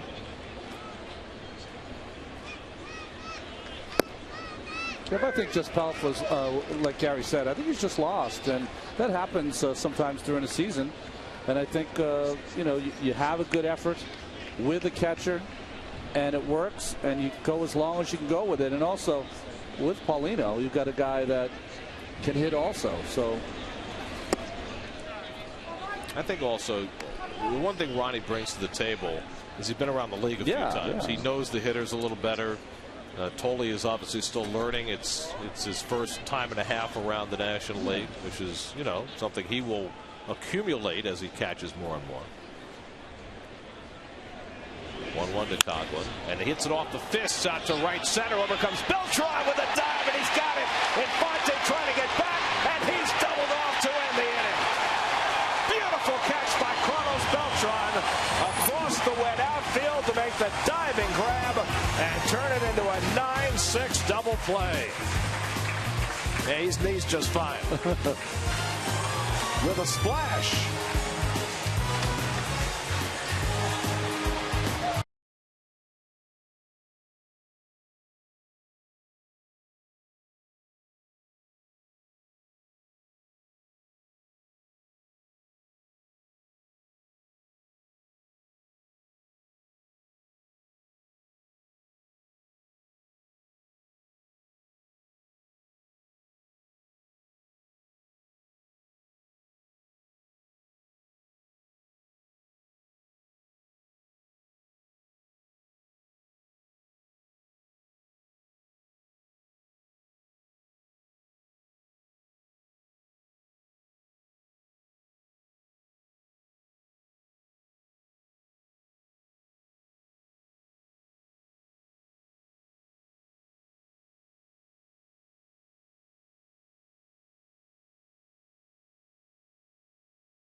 Now an official game at foggy, misty Citi Field as Jose Reyes takes a strike to lead off the bottom of the 5th. 88-mile-an-hour on that fastball. Wow. Reyes snuck one just by Josh Johnson into center field for a base hit his first time, and then stole second base. Willie Harris on deck, and then Carlos Beltran here in the 5th. That's with a run on 5 hits off Johnson. And a line drive base hit for Reyes, and he's 2 for 3. And the Mets get the leadoff man on for the second straight inning. Let's look at our Toyota text poll for tonight. Which National League pitcher do you enjoy watching the most? Halladay, Lee, Lincecum, or Johnson? The 4 choices we'll give you. Text 57508 or visit sny.tv to enter. Now, from the perspective of a Mets fan, you would think you would most enjoy watching the guys who don't pitch well. If, you know, you want your team to win. That's right. Cliff Lee started for the Phillies tonight, but the Cardinals win that game 3-1 behind Jake Westbrook, who got routed by the Cubs his last time out. Here's Willie Harris, and he takes ball 1. So the Mets are facing a somewhat diminished Josh Johnson tonight, on a night when the game was delayed an hour and 20 minutes by rain at the start, after the 2 starting pitchers had begun to warm up. But this is certainly the most vulnerable we've ever seen Josh Johnson. Harrison's one out to left, chasing Morrison back onto the track, and he's got it. And Reyes back to first. That ball carried well for Harris to the opposite field. 1 out. Willie Harris in the lineup tonight, replacing David Wright, who today was diagnosed with a stress fracture in his lower back. Had an MRI that kind of shocked David. He was not expecting that. He had managed the back issue, which he had been dealing with for almost a month, and he said he was actually feeling a lot better, particularly after taking a couple of days off in Colorado. So it was really at the team's insistence that he had the MRI, and he wasn't expecting to see anything but, you know, maybe a diagnosis of inflammation. Well, that's what he was on, anti-inflammatories, to try to get what he thought was inflammation out of his back, but the stress fracture was seen on the MRI. He's going to have a second opinion and in all probability will be placed on the disabled list tomorrow. The doctors figure that if it is a stress fracture, that 10 days to 2 weeks of just rest should make it go away. In fact, the fact that David felt better after sitting out for 2 days in Colorado kind of confirmed to the doctors that that's what it was, that, you know, by resting for a couple of days it made it feel better. So they figured 10 days to 2 weeks should heal it, give him a chance to not have to deal with it the rest of the season. Stay off it, don't test it till there's no pain, then you do baseball activities again. So the Mets were already without their other corner infielder, Ike Davis. Ike is eligible to come back 10 days from now and told Terry Collins today that he would be back on the 26th. There goes Reyes. The throw by Buck, not in time. And Reyes has his second stolen base of the night. Number 16 for Jose. Not a great jump by Jose, and the soft track here, the wet track I should say, and he steals it handily. Handily past Hanley. This is like trying to slide on the beach. That grounds crew, you know, is going to be out there after the game tonight, starting all over again. They're going to cover it up, and that the ground crew really earns their keep. 2-0 to Beltran as Reyes edges off second, and time was asked for. That's a little late there.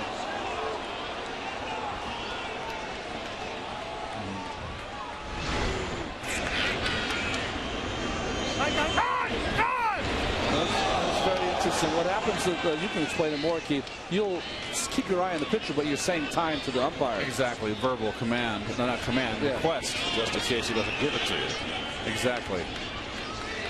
And the veteran will get the call. Carlos swings at a 2-0 breaking ball.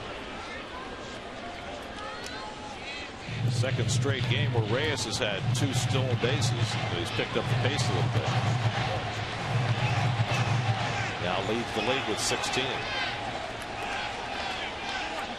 Slight shade in the outfield, the opposite field. Surprisingly, I would not have the center fielder shaded over there. I'd be pull. I'd give Carlos the left field line.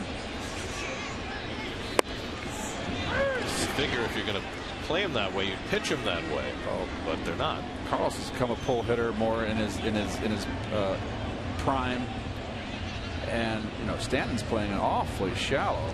Carlos has got some pop. Come on, he's hit 40+ home runs in a season. Stanton out in right field there in your upper right hand corner of your screen. 2-2 to Beltran.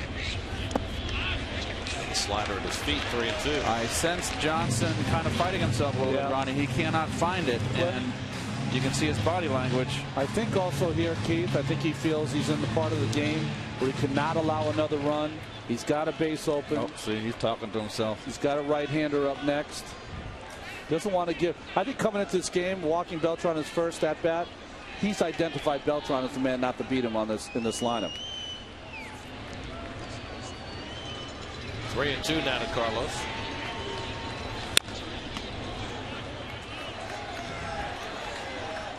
Well, the Mets came into the night second in the National League in stolen bases. Well, that's always been a part of the Mets.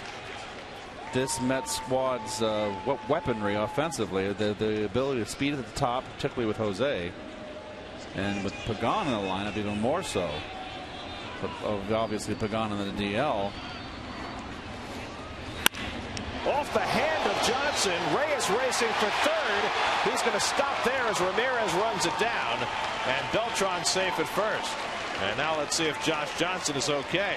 That ball came off his pitching hand or arm. And the trainer and the manager, Edwin Rodriguez, will take a look. I think he got his forearm. Well, the guys that fall off to first, this is one of the things they will do. Just a general reaction at the baseball. It made a smacking sound against that arm. Did you see whether it got his hand or his forearm? I thought it got his forearm, because that hit him pretty flush. That's what they're looking at. So as if Johnson's night was not complicated enough. Well, he's going to get a few tosses. It's another time when it helps to be 6'7", 245, I guess. Let the ball hit a tree. Might have lost some bark.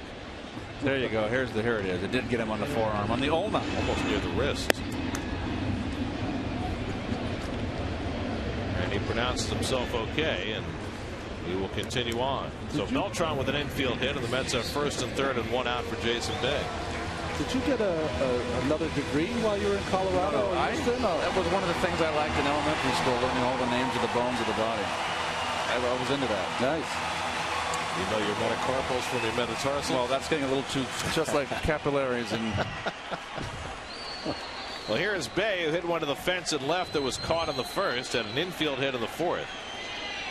That's now 7 hits off Johnson, looking to expand on their 1-0 lead.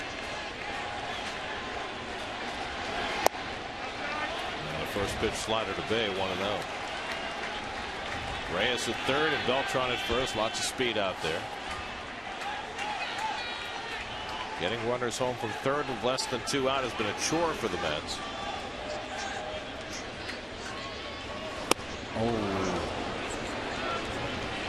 Now, Keith, and one of the things we were mentioning before when we started tonight, with Wright probably going on the disabled list, Harris playing third, people you're going to call up, hoping you get a little bit from them in those 2 weeks.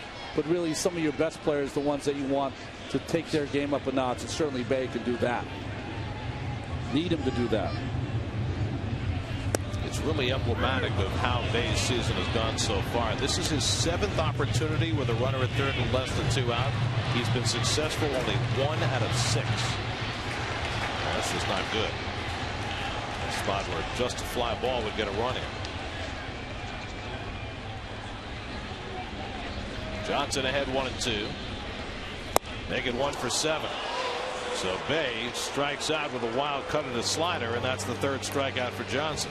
well, that is just not a good at bat for Jason. Swung and missed on a slider, got 1-1, and a good fastball inside corner tied him up, and that sets up the bad breaking ball. So now it's left to Daniel Murphy, who singled and scored the only run of this game in the 4th. 1 for 2. Reyes at third and Beltran at first with 2 down. Now you see the infield here. They've gotten a hip to Murph. Murph's been pulling too much. That's where I'd play my second baseman. Get your shortstop up the middle. I would get Logan Morrison way into the gap. Give Murph the left field line. It's a double anyway. And get your center fielder over to the other side of second base, because Murph has been pulling of late. Well, Johnson started to throw his curveball to work with his fastball and slider. Well, he's completely gone to that. I think he realizes he hasn't got his good fastball tonight. Well, guys, this is a question. Is there ever a time that the game has changed for Carlos Beltran that you think of playing your first baseman right behind him to give him a little extra room over there at first to make a defensive play? He hasn't attempted a stolen base yet this year. I would not be inclined to give that up. I just think if then a base hit makes it 3-0. You've got Pelf out there as a first baseman. You just got to bust out as far as you can into that hole. Now, Gabby Sanchez is not a Gold Glove caliber first baseman, but whenever I was in a tight situation like this left-hand hitter, I would just bust as far as I could and hustle out, take away as much of that hole as I could from him. 3-0 now to Murphy with Justin Turner on deck. Well, we've seen Beltran go very effectively first to third. We've seen him very frisky in the outfield, made that diving catch tonight, but we have not seen the stolen base attempts. Maybe that'll come in time. I mean, this game is very much in the balance. 3-0 count to Murphy. And there's a strike. 92 is about where Johnson is topped out tonight.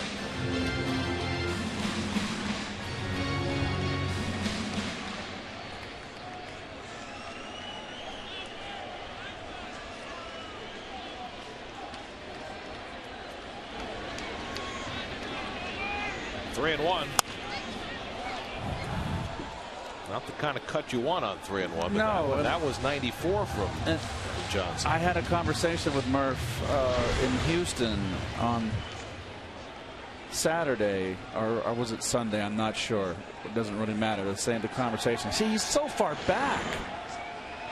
He was just going to hit the ball on the left field line, or not even that. Drive the ball into the gap over the shortstop's head. Hits it out to left. Morrison steadies, and that ends the inning. So the Mets had a big threat going. First and third and one out, but Johnson holds them off the board. Still 1-0 after 5.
$7:10 p.m. Tickets start at $10. Visit Mets.com or call 718-507-TIXX for your tickets now.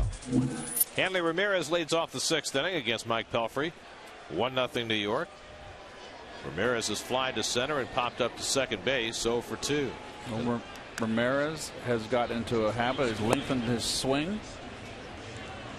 And his habits, his practice habits are suspect. He gets a little loose, and I think he's gotten a little long with his swing. Now in his 6th major league season.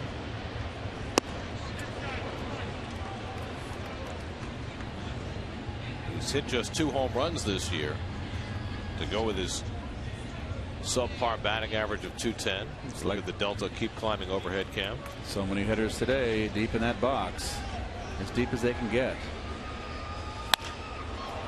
Fly ball out to center field. And Jason Pridey circles under it. 1 away. Let's check in with Chris Carlin. He's in the studio with a New York State Smokers Quit Line game break.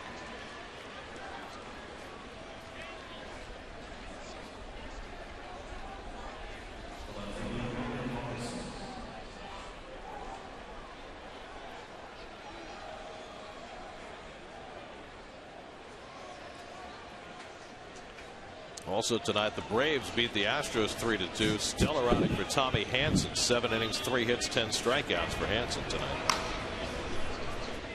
Edward Mojica up in the bullpen for the Marlins. Josh Johnson has thrown 84 pitches through 5 innings. You certainly don't expect him to be coming out. All right. Mojica hasn't been one of their stalwarts down in that bullpen. Pelfrey behind Logan Morrison 2-0. But you got to give Johnson a lot of credit on a night when he's not working with his best stuff. He got himself out of a big time jam in that last inning. That's what the elite pitchers do. They work around that. They give their team a chance to win. Morrison out to center field. Back goes Pridey to the track. Right at the wall. to make the grab. Well, Jason Friday has learned this center field, hasn't he? Well, he's done everything defensively the Mets have asked for, and that was his original when he got called up, what they wanted from him, and whatever he's given them offensively has been a plus. Look at him reach with his throwing hand back to the wall. And you know what?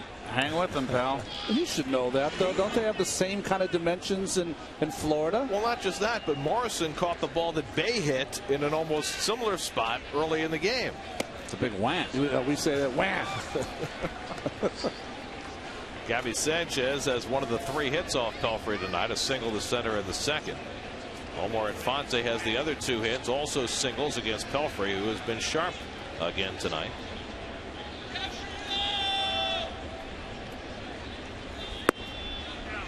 And pursuant to Ronnie's suggestion before the game, other than a couple of bunts, only 3 ground ball outs for Pelfrey tonight. Everything else in the air.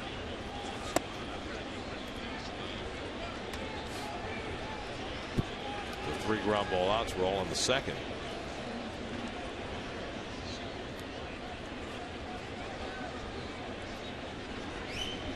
Tonight when the infield had to be redone before the game, leading to an hour and 20-minute rain delay.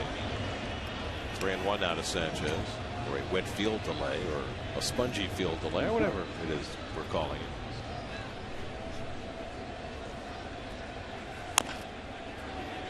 3-2 now to Sanchez. What a nice pitch by Phelps. Something you didn't see the first few starts of the season. 3-1, just a little slider, just to get Sanchez off that fastball. I'd like to see him do now. 3-2, bury that sinker inside. Bet you get him a ground ball. Back outside. And he walked him. So Sanchez aboard. Second walk given up by Pelfrey. Did Pelf think he had that one? Boy.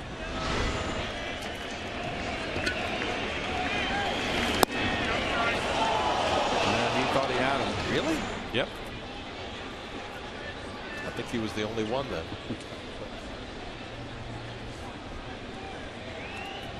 So Dobbs bats with 2 out and a runner at first.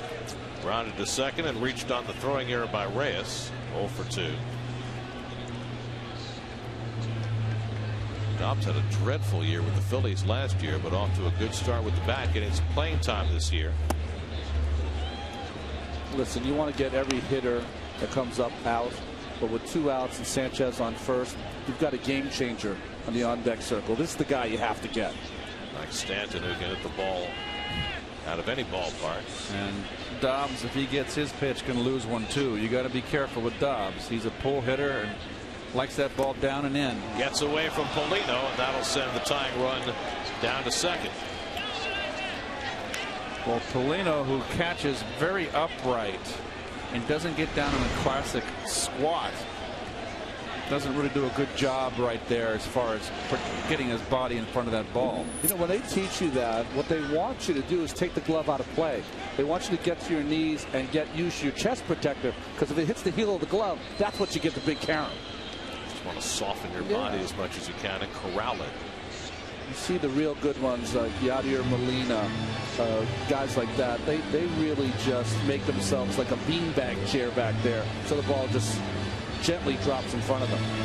First wild pitch of the season for Pelfrey, and it puts a runner in scoring position. They're your city probable starters for tomorrow. John Deese, who was much better than his numbers in Colorado last time out, got his second win. Ricky Nolasco has been terrific, goes for the Marlins.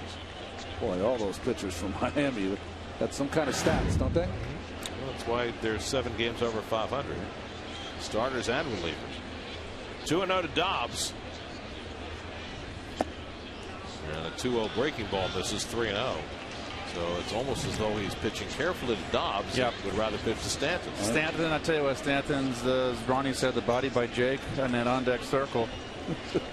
But you got to pound him with that hard. It's a good matchup for Pelf. Pound that hard sinker on his hands.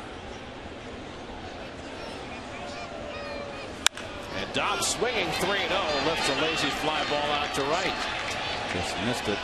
So Pelfrey gets Dobbs on the fly ball on the 3-0 pitch and gets through the top of the 6th. Still 1-0.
the last inning.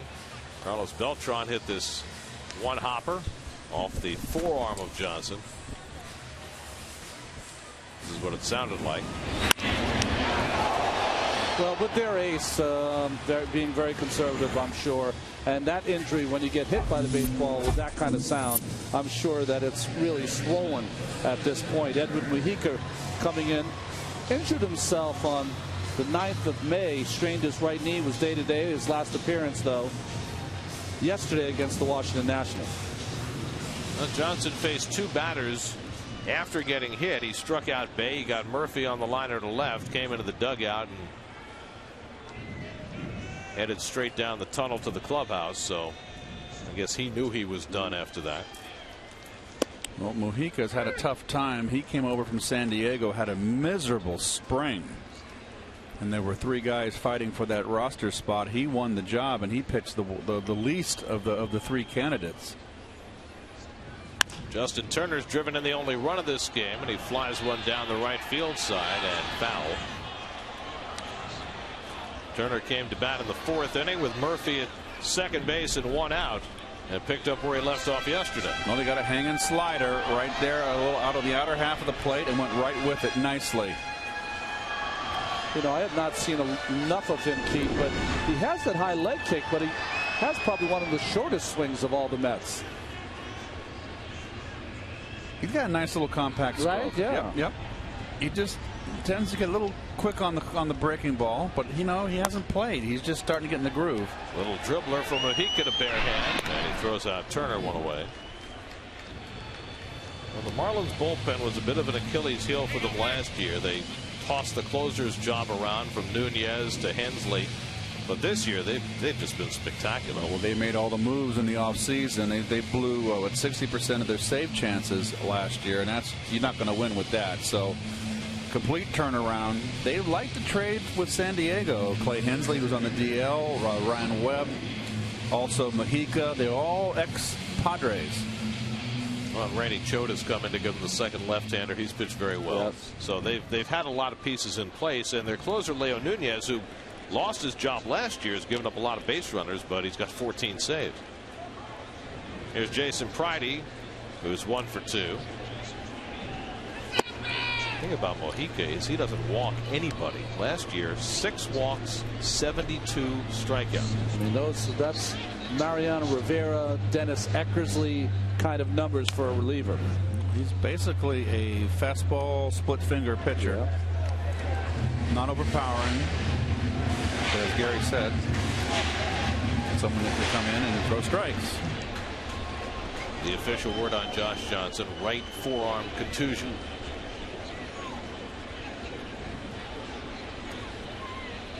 Johnson threw 85 pitches over 5 innings, allowed 1 run, 7 hits, 2 walks, 1 intentional, 3 strikeouts. Cleveland Indians today scored 10 runs in the 4th inning in Kansas City, capped by a Michael Brantley 3-run homer. They've kept pouring it on. That's in the crowd. 2-2 to Pridey. Did Grady Sizemore get back on the DL today, Gary? I believe that's a big loss for them. Yep. Because he is quite a player and just been shelved by injuries the last few seasons. Although what's interesting is they were winning without him before he came back. Then they kept on winning with him. So see whether they can keep turning it up. I guess Brantley's replacing him, and he's doing okay. Pridey strikes out for the second out of the inning.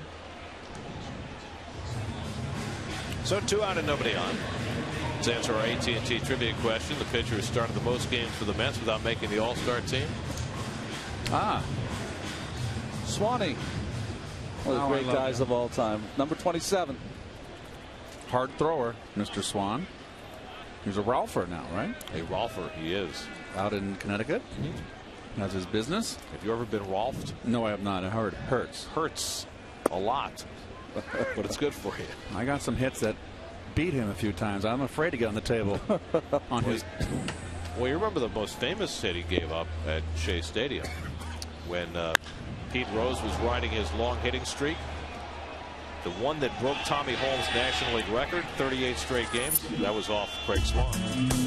Polino flies out, 1-2-3 inning for Mujica after 6 1-0 Mets.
Last year, Mike Pelfrey had a dominating month of April. This time, he has kicked it into gear in May and working on his best effort of the season so far tonight. A 1-0 lead as we go to the 7th. Mike Stanton leads off for the Marlins and fouls the first pitch fastball back. Stanton has grounded to third and drawn a walk 0 for 1. The Marlins have had just 3 singles tonight. Mike Dunn up in the Marlins bullpen. Another guy came over from the Braves to bolster that bullpen. That was part of that Dan Uggla deal. 1-1 to Stanton. John Buck and Omar Infante to follow. 6, 7, and 8 in the Marlins batting order. Pelfrey has walked 2, struck out 1. There you go. Head on Stanton, 1-2. That's got to be Mike's bread and butter right there. That hard, boring fastball down in on the right-hander's hands. Pitch you have to stay away from Stanton is that hanging little slider in the middle of the plate and that fork ball. Good breaking ball hitter. Out to center field, hit well. Back goes Pride into the track, looking up, and it's out of here. Wow. A long home run from Mike Stanton to tie the game. Number 8 for Stanton, and it's a 1-1 ball game. Did you see his follow through on his backswing? Yeah. Not much. That's strong. It's like a Bam Bam grew up. I mean, it's just, he just takes and just tomahawks this pitch. Hanging slider, Ronnie. You called it. Yep. Flat. Flattened out over the middle, up. Not much of a follow through. And look at how high up. Oh. Mike Stanton, one of the young budding stars in the National League East. He can hit him a long way, and he just proved that in a place where you have to hit him a long way. Well, you want that pitch. You're up in the count. You want that pitch down and away. Of course, listen, I made that pitch 100 times too. It's just Stanton, to me, that slider speed swing. Buck hits it out to right, and Beltran drifting to make the grab 1 away.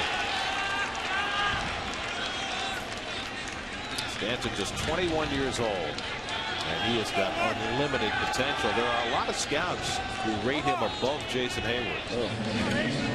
He just, every time I watch him play, he does things that other players cannot do.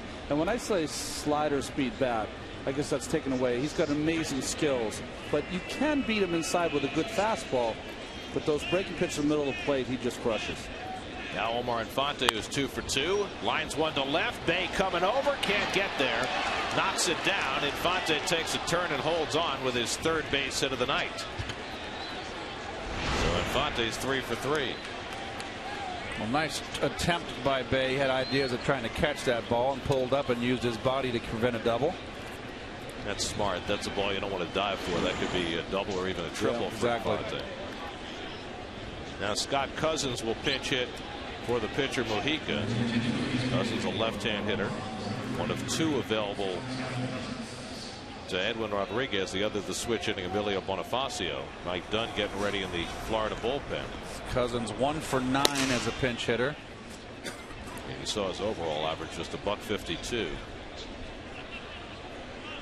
Well, in his last start, all 3 runs that Pelfrey gave up came on solo home runs. And now he's given up his first run of the night on a solo home run in this game as Tim Burdick gets ready in the Mets bullpen.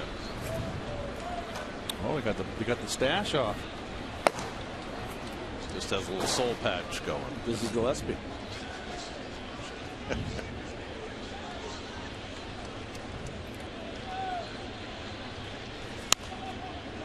One and one to Cousins. Ryota Igarashi joins Burdick in the bullpen. You got the left-hand hitting Coghlan on deck, then the right-hand hitter Ramirez, and then the lefty Morrison.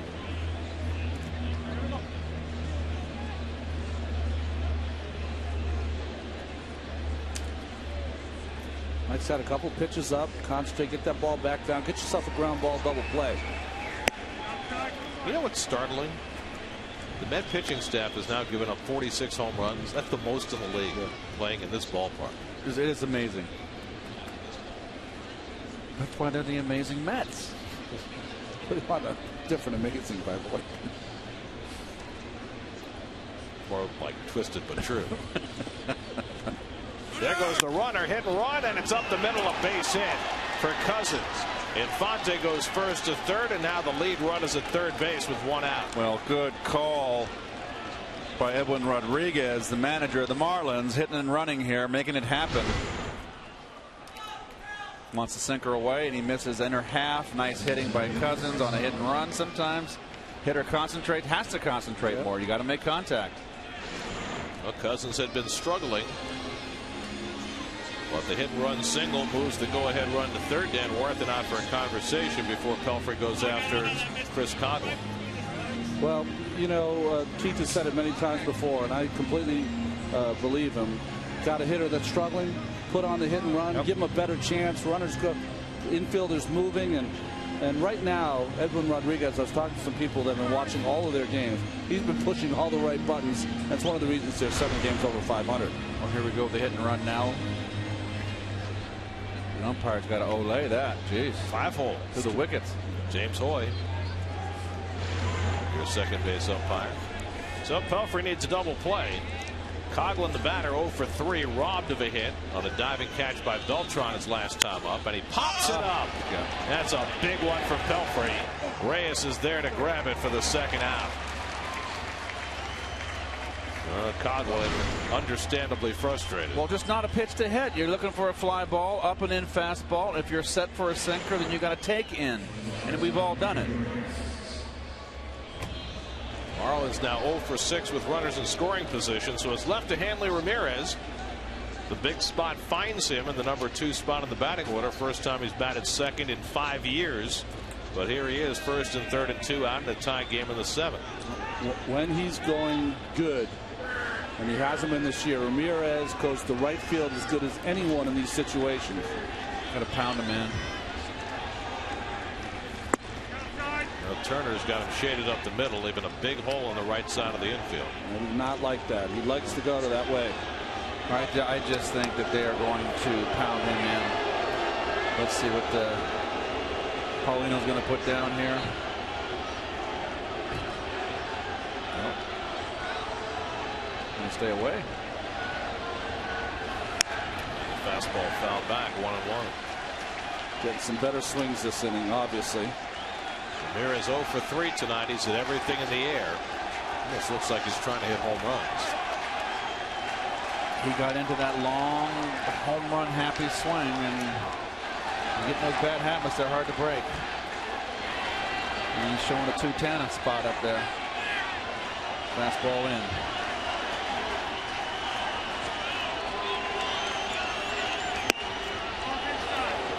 From Pelfrey, the hardest pitch he's thrown tonight. That's a good pitch by Pelf, even though it missed. Good pitch. Mike's only thrown 90 pitches. Should have plenty left in the tank on a cool night. Do you have the insides to go back in there again? Double up. See if Paulino wants to. Fastball away.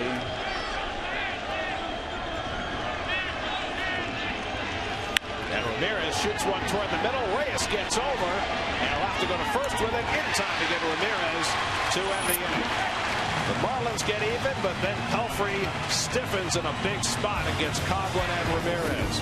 But Mike Stanton's long home run past the apple in center field gets the Marlins even, 8th of the year for Stanton. 7th inning stretch, it's 1-1.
To our Toyota text ball, the National League pitcher you enjoy watching the most. It is a Timmy landslide.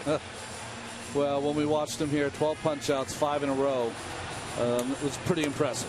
He's winning tonight, is he not? Oh, Rockies came back and got him. I think Timmy also is the favorite of kids who text. Of course. If you know what I mean.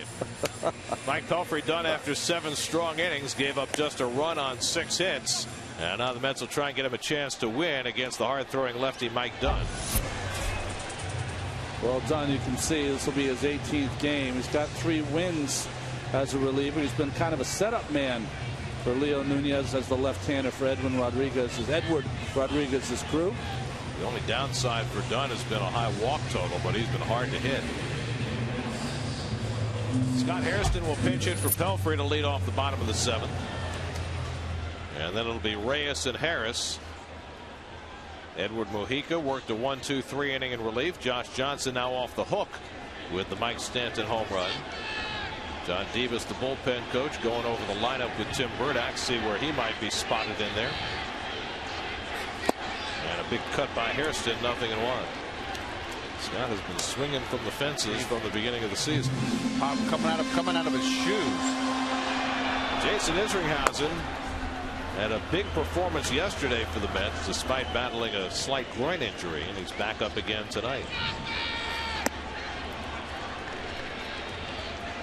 1-1 to Hairston, who has 1 home run this year.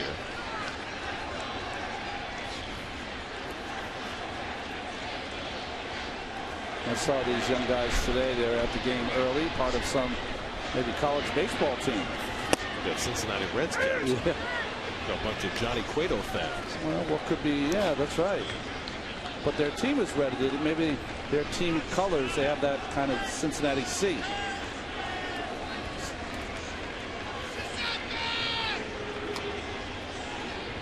One and 2 to Hairston, leading off the home 7th.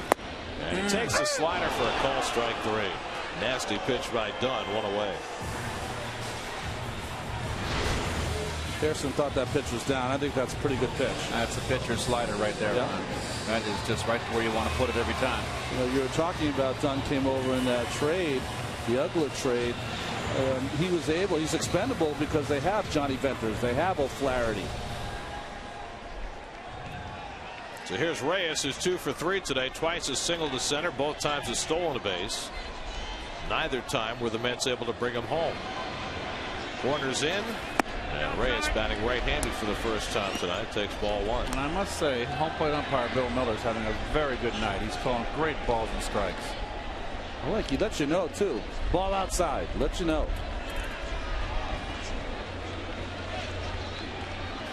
That's a credit to our audience. Oh, got him in the backswing. Did you see that? Oh, thank goodness he had that helmet on. He got clocked on the backswing.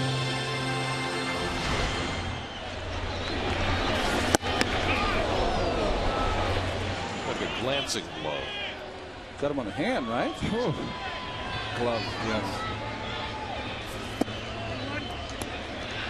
2-1 to Reyes with Willie Harris to follow. Game began an hour and 20 minutes late because of wet field conditions, but the pitchers kicked it in gear. Even though Johnson didn't have his best stuff, he and Pelfrey battled to a 1-1 draw.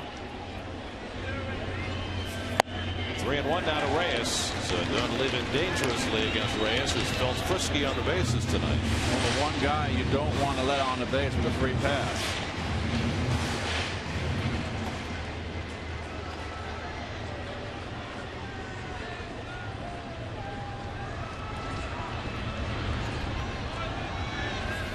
Reyes takes a rip at a fastball, 3-2. The first time I've seen Reyes in a while. That was maybe a home run cut there. He has just 1 home run this year. He does it more from the right side. He's a little more unbridled from the right side. It's a good word.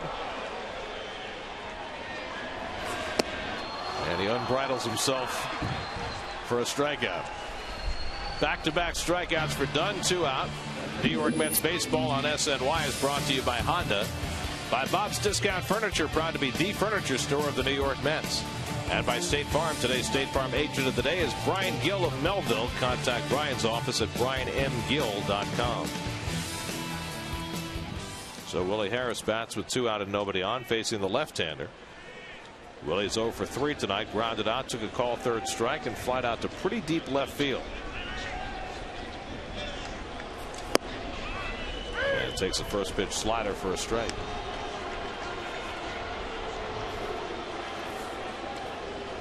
Tim Burdack up. Logan Morrison due to lead off in the 8th inning, a left-hand hitter.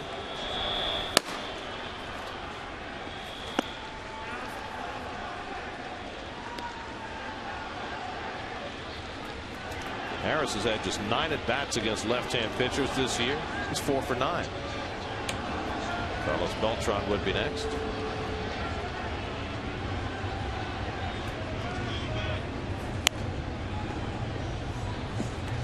It's a hard thrower, this young man. I got to believe the Braves would love to try hung on to him. Yeah. So it said, please take O'Flaherty.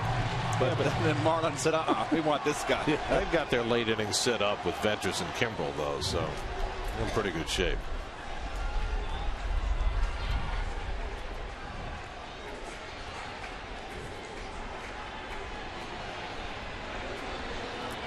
One-two to Harris, low and away.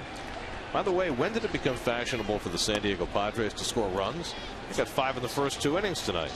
43 in the last 5 games. That's right. They scored a lot of runs against Milwaukee. But they have an earthquake? That's right.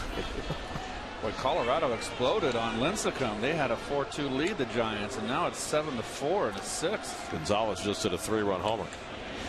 Carlos Gonzalez swing and a miss, and so Dunn strikes out the side in the bottom of the 7th. Impressive performance by the lefty. Now he head for the 8th. Part of the batting order coming up for Florida.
A stress fracture in his back. He's been dealing with that about a month. He's hitting .226, but David said before the game there's no correlation.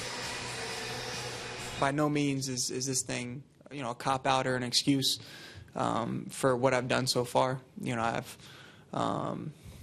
played through it, and when I take the field, I expect to perform at a certain level, and thus far I haven't performed at that level. So, I don't think that this injury is the reason for getting off to a slow start.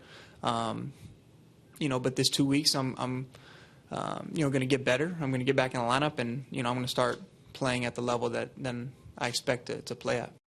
Mets have not yet officially put David on the disabled list, but it certainly sounds there as though he's resigned to that fact. Class words, class act. Would you expect anything else? Tim Burdack on to pitch the 8th. Numbers are not pretty, but he's been awfully good lately. Logan Morrison leading off and takes the slider down, 2-0. Morrison 0 for 3 tonight. Has hit the ball in the air 3 times in a row. Burdick had a rough outing in Houston yesterday. A homecoming for him.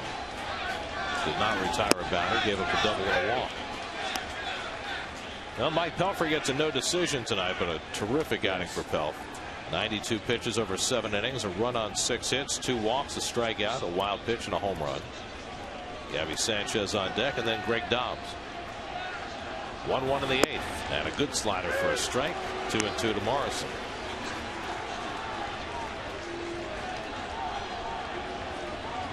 Logan Morrison has a 13-game hitting streak that might be on the line here. Wrapped around 3 weeks on the disabled list. Just missed 3-2. You don't get a lot of surprises with Tim Burdick. If you're a left-handed hitter, you're going to get a lot of sliders. Steady diet.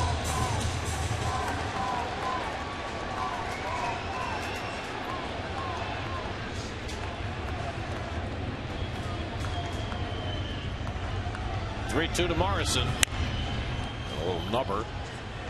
Spins around in the grass and stays foul. That's the kind of ball that if it just hits the grass right, it can spin back into fair territory. What happened this year, the Brewers against the Phillies, Ricky Weeks was up, but it went off the end of the bat. It rolled all the way to Ryan Howard. By the time it got to him, it was in fair territory. That's how that happened to them in the World Series against the Yankees.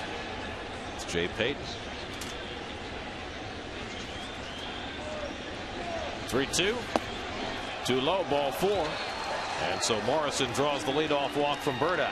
Time to check in with Chris Carlin for a New York State Smokers Quit Line game break.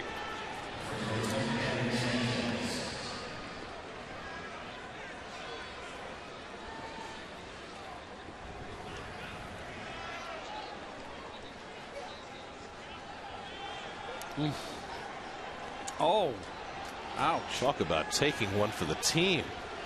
My goodness, 14 earned runs. Most important part of that game is what?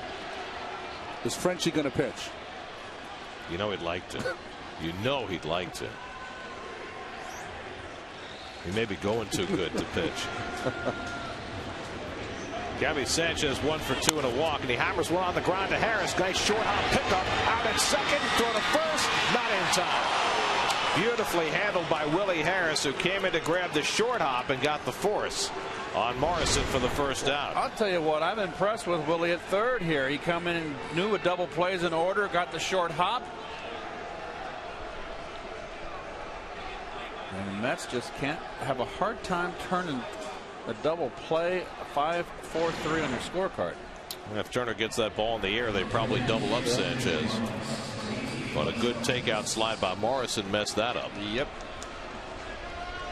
Now Wes Helms announced as a pinch hitter to bat for Greg Dobbs in a lefty-righty switch. And it looks like Terry Collins will respond with Jason Isringhausen. So Burdick faces 2 batters. And Izzy will come on to face the veteran Helms. Call to the bullpen brought to you by Lincoln. 1-1 in the 8th. We'll be right back.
Jason Isringhausen comes on to pitch with 1 out and 1 on in the 8th. Last 4 appearances have been holds for Isringhausen. Has been outstanding. Look at those batting averages against. Sanchez, the go-ahead run at first with 1 out. Wes Helms, the pinch hitter, and it bounces, and Polino scoops it up on a short hop, 1-0. Boy, Izzy looked like he really labored to get that pitch off. You were mentioning that he had tightness in his leg. Terry Collins was trying to stay away from him yesterday, but when Burdack got in trouble in yesterday's 8th inning, he brought in Izzy, who got a strikeout, gave up an RBI double, but then a couple of fly balls to get through the inning. And he falls behind on Helms 2-0. And that's really been the story with Izzy in his last couple of outings. Remember in Colorado, he got into some big-time trouble and was having trouble throwing his curveball, but was able to get himself out of it. Mike Stanton, who homered to tie the game, is on deck. 2-0 to Helms, and he foul tips one, 2-1.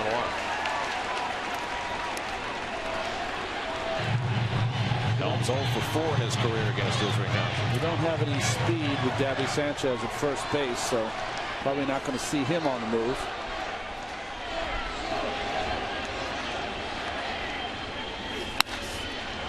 In the air to left field. Should be easy for Jason Bay. 2 out. So Isringhausen retires Helms. Now the big bat of Mike Stanton, who hit one in Ike Davis territory his last time up for his 8th home run of the year to tie the game. Well, one of the few mistakes that Mike made tonight. Great outing by Pelfrey over 7 innings. Nothing you can say about that. That's just pure talent right there. Interesting that Worthing going out to Isringhausen, the veteran. You would think that before the series took place that the discussion of Stanton would have to take place. I wonder if that was as much to check on the health of that leg as anything else.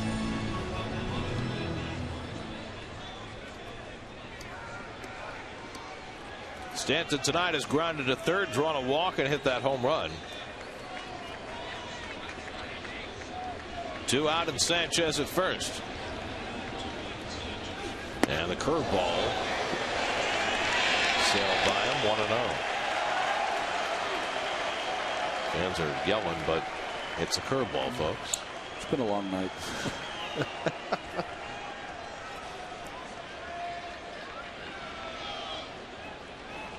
And another curve. That one bends in for a strike.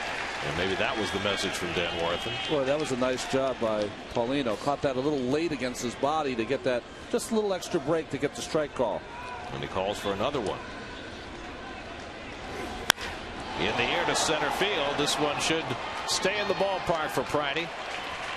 And the side retired. So Isringhausen comes in, gets 2 fly ball outs, and we go to the bottom of the 8th in a 1-1 game.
$5,000 to local youth baseball leagues as part of the SNY Play Ball Award. Want a chance to earn $5,000 for your league? Applications are still available.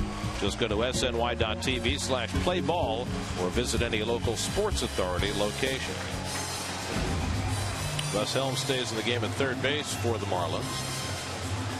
Mike Dunn, who struck out the side in the 7th, stays on to pitch the 8th against the heart of the Mets batting order. Beltran, Bay, and Murphy due up.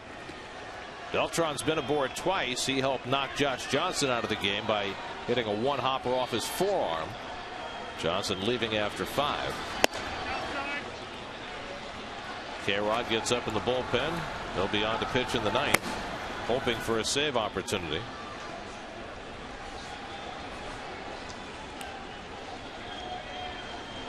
Beltran has hit 5 home runs as a right-hand batter this year. 5 home runs in just 36 at-bats from the right side. That was almost number 6, by the way. A little hanging slider from Mike Dunn. One of the few mistakes he's made in his inning plus of work.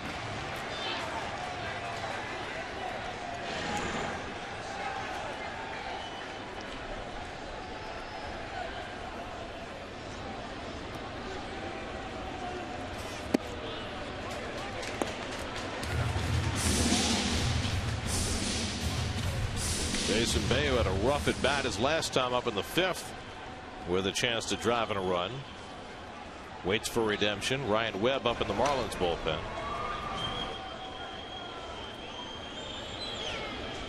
Two 1 from Dunn, and Beltran watches wide. 3-1.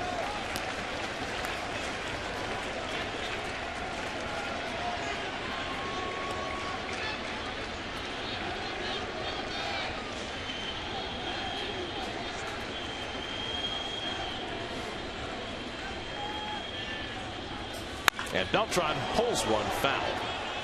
3-2. Well, late innings tie game. Wes Helms practically playing on the line at third base against Beltran.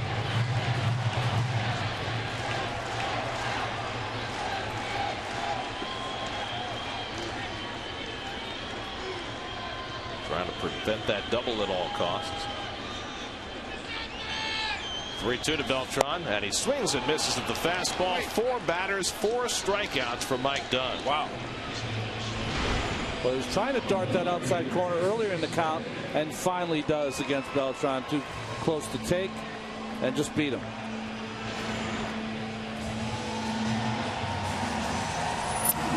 So now 1 away, and here's Bay. Jason came up with first and third and 1 out in the 5th inning, and struck out chasing a slider out of the strike zone. 1 for 3 today, an infield hit in the 4th.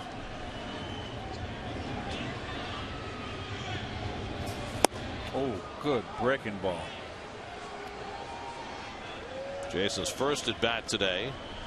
He hit one to the fence in left center that was caught.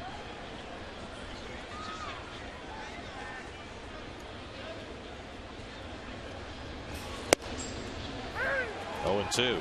You hate to compare anyone, but when I watched that first slider, it reminded me of Carlton's slider. But I mean, he can repeat it all the time. That down and in, it almost hits the right-handed batter's back foot.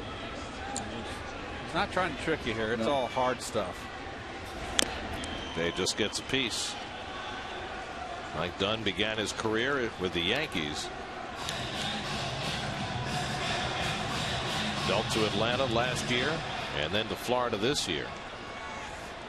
He is it's a pretty valuable commodity.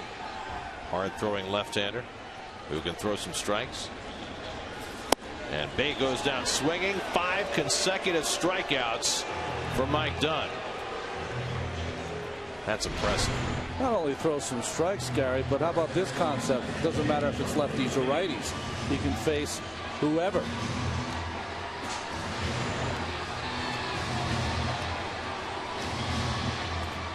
So 2 out and nobody on. And now Daniel Murphy, who's 1 for 3 today, singled and scored the only Mets run in the 4th inning.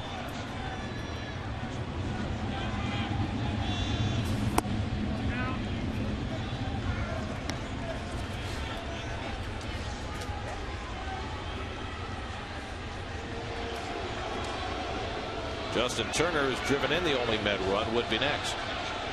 First, the Mets have to hit a fair ball. Josh Johnson struck out only 3 in 5 innings. Dunn has struck out 5 in an inning and 2/3.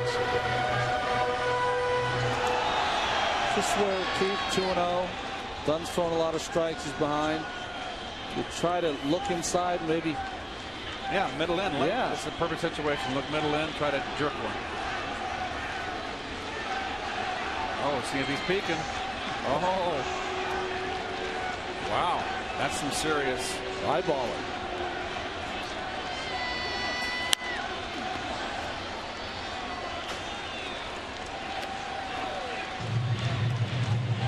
Do you think Buck suspected that Murphy was peeking, or do you think he's doing that with everybody? Well, I think that there's film, and Murph always looks like he's looking back. Not see that one little look back. I've seen it in the past. In the air to right center field. That's hit well, but back in the gap goes Stanton to reel it in for the out. So the Mets finally hit a fair ball against Dunn, but he retires 6 in a row, and we head for the 9th in a 1-1 game. I've seen him do it before.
Nolasco as the Mets conclude their series against the Marlins here at Citi Field. Mets-Marlins coverage begins with Pepsi Max pregame live tomorrow at 6:30 only on SNY. Francisco Rodriguez on to pitch the 9th inning in a tie game. John Buck leads off for the Marlins. Now hits him, and Buck is aboard. First pitch from K-Rod, and Buck is nailed. And the go-ahead run is aboard. Fastball in. Got him in the ulna. 2 ulnas today. Ouch. We'll get a pinch runner. Brett Hayes, the other catcher, who's a little speedier than Buck, will pinch run. Now here's an interesting question. You got Omar Infante coming up. Infante is 3 for 3 today, but he's 0 for 10 in his career against K-Rod. So are you bunting? I think they're going to bunt him. Yes. I've always been a guy that really likes to hit and run.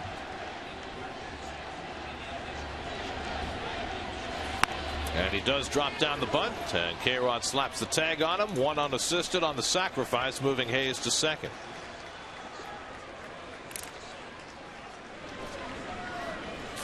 That was perfect form by Infante. Buck still smarting from that fastball in. Now Emilio Bonifacio will bat for the pitcher, trying to get that run in from second base. It's been a long time since K-Rod's given up a run. 13 2/3 innings if you go all the way back to April 17th. The last 12 save opportunities converted. including yesterday a 1-2-3 ninth inning in Houston. So here's Bonifacio, the switch hitter, with the go-ahead run at second and 1 out. Ryan Webb on your left, he would pitch in a tie game. Leo Nunez on your right, he's the closer. He would pitch if the Marlins take the lead.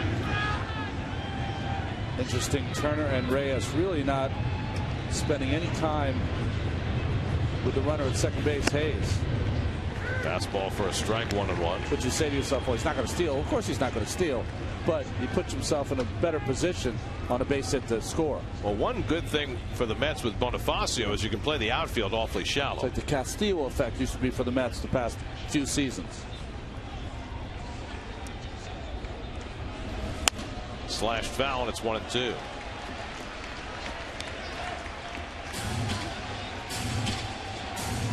See the defense opposite field. Bonifacio is not a pull hitter. Boy, the right field is pretty deep, though. Beltran against Bonifacio has a little pop. He'll hit a lot of balls to left, batting left-handed, and Bay threw out a runner at the plate the other day in Houston. Check swing. Did he go? No. The rookie umpire Manny Gonzalez at third said no swing. I've always thought the young umpires hate to make this call anyway. I don't think he went. What do you think, Keith? Nope, he did not. Pretty close, though. Closer than I thought. And close to being a strike. I guess a little high. Delta keep climbing overhead camera. 2-2 now to Bonifacio. He struck him out. 2 out.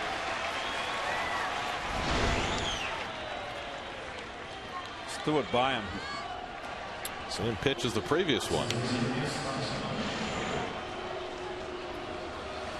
So 2 out. Now Chris Coghlan, who's gone 0 for 4 today, robbed of a hit on a diving catch by Beltran in the 5th. And the Mets aren't going to mess with him.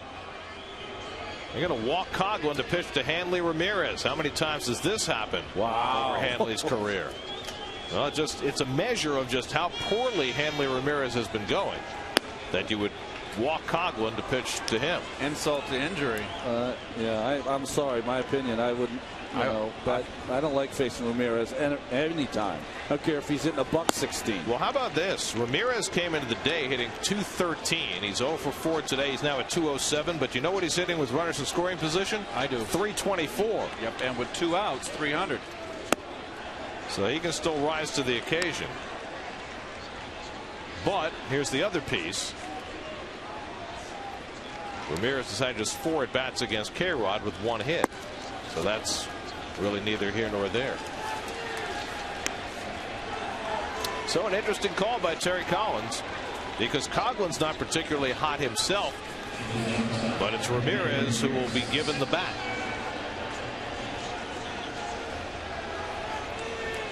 Hayes at second, Coghlan at first, 2 down, 1-1 top of the 9th.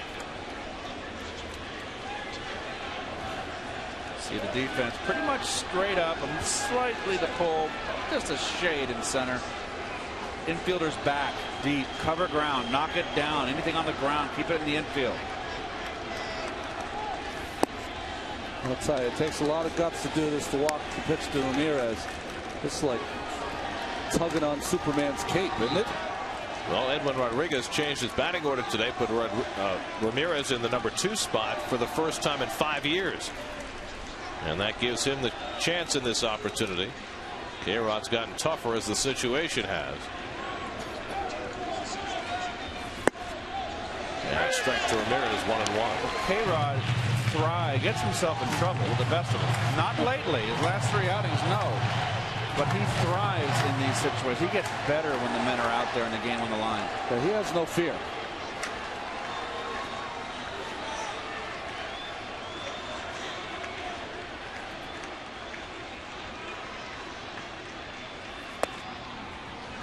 .30 base runners in 20 1/3 innings for K-Rod, so he's had plenty of traffic this season. You see the numbers for Hanley Ramirez, 2 outs, runners in scoring position, as Keith noted.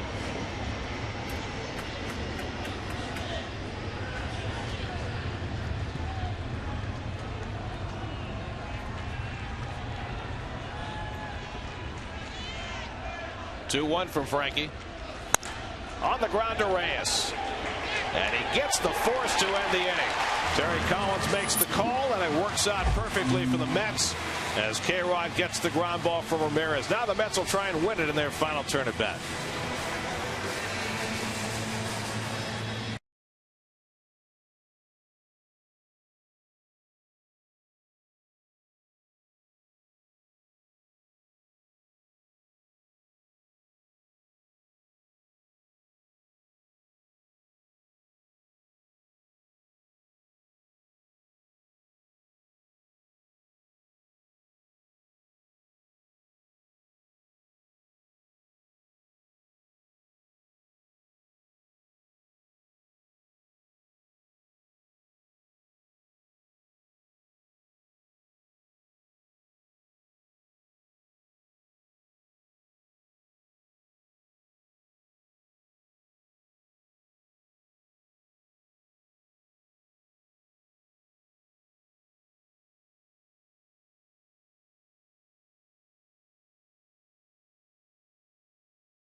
In behind the plate, Emilio Bonifacio stays in center, and the pitcher Ryan Webb will bat in the #1 spot with Coughlin coming out. So Keith, you mentioned it before, one of those relievers that they changed it up a little bit in the Florida bullpen.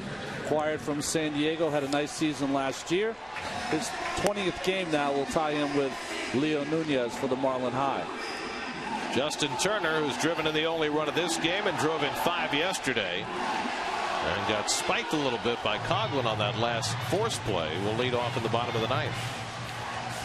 Turner drove a double to right center to chase O. Murphy in the 4th inning with the Mets' only run. Mike O'Connor up in the Mets bullpen. Pitcher's spot is due up 4th for the Mets here in the 9th. It's Turner, Pridey, and Polino.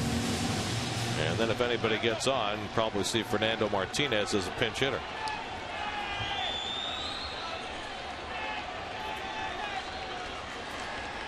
So Turner, who's been front and center, another chance to be heroic for the Mets. And he takes a fastball down for ball 1. Webb has 6 walks and 18 innings pitched. He's a guy that likes to throw that sinker. You got to get the ball up. He will walk you too. Giving up 20 hits in those 18 innings, but no home runs. And Turner pounds it into the ground, 1-1.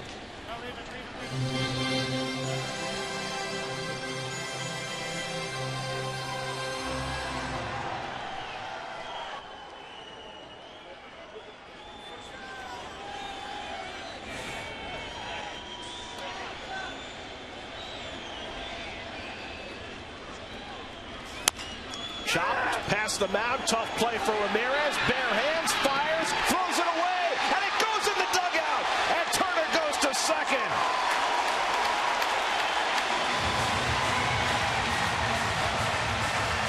It was going to be tough for Ramirez, but he made a bad throw.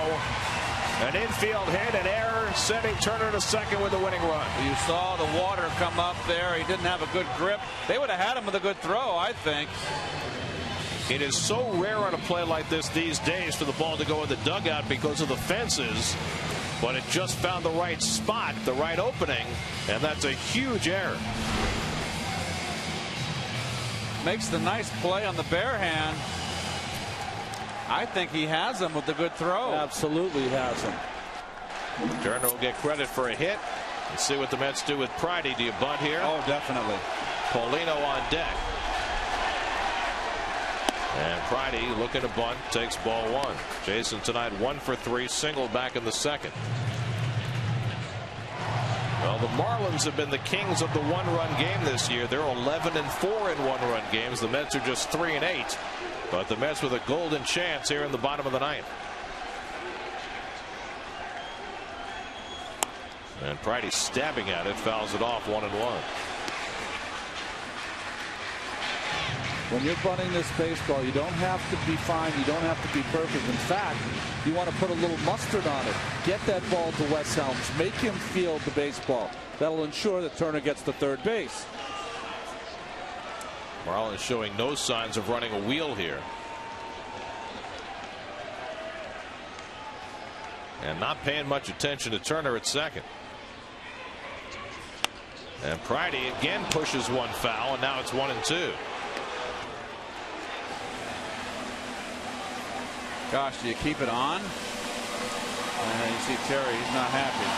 Let him try and pull the ball, get the runner over that one. Well, after those 2 stabs at those bunts, I wouldn't put it on now. I'd let him swing the bat. Helms will hedge and play at the edge of the grass. Sanchez backed up at first.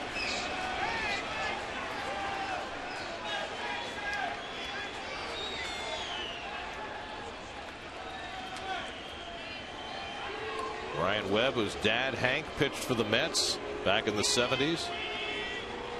Back in his dad's old haunts in Flushing. Across the parking lot anyway. 1-2. Swing and a miss. A big strikeout for Webb after Pridey couldn't get the bunt down. 1 out. And now Josh Thole will bat for Ronnie Paulino. Sinker ball went after a bad one. You got to wonder if it was in his head that he couldn't get it over and just couldn't. Yeah, you get frustration, right, Pete? Yeah, young kids. Well, he's 26 years old. There, he's getting a little talking to from Terry Collins about the bunt.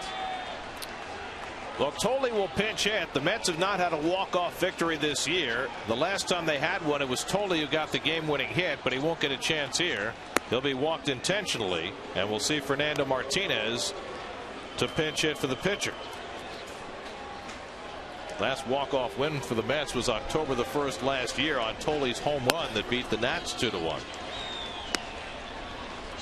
Well, that's very frustrating for Terry Collins, who had to figure that Pridey would be able to get that bunt down, and it just didn't look very good doing it. I mean, if you had asked me what person in the Mets lineup would I like to have up in that situation, Jason Pridey. Didn't work.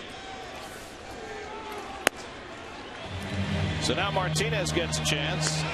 Fernando, who joined the Mets when Ike Davis went on the disabled list the other day in a monstrous 2-run pinch hit home run in Houston that helped the Mets come back on Saturday, then got a start on Sunday and had doubled in 4 trips. I know it was a changeup when you guys were in Houston, but it was a pitch that he had to go down and get. Favors him against this sinker ball pitcher. Friday he hit the pitch hit home run. Saturday he started. Anyway, he's up there with the winning run at second and 1 out.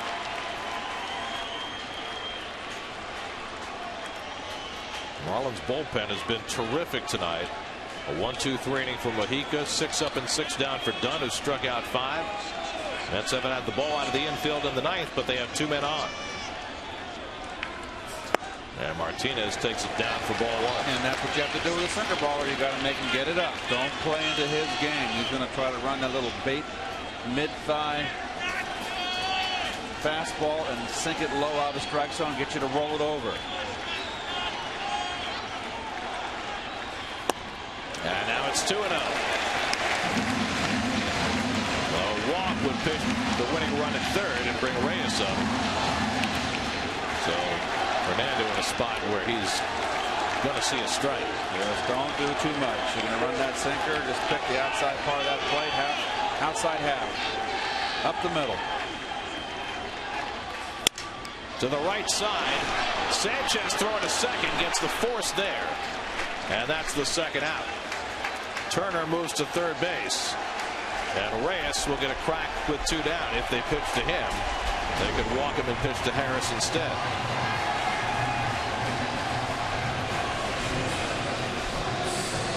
Good slide, hard slide. What do you do if you're the Marlins here? Do you put Webb in jeopardy with the bases loaded by walking Reyes, or do you go after him?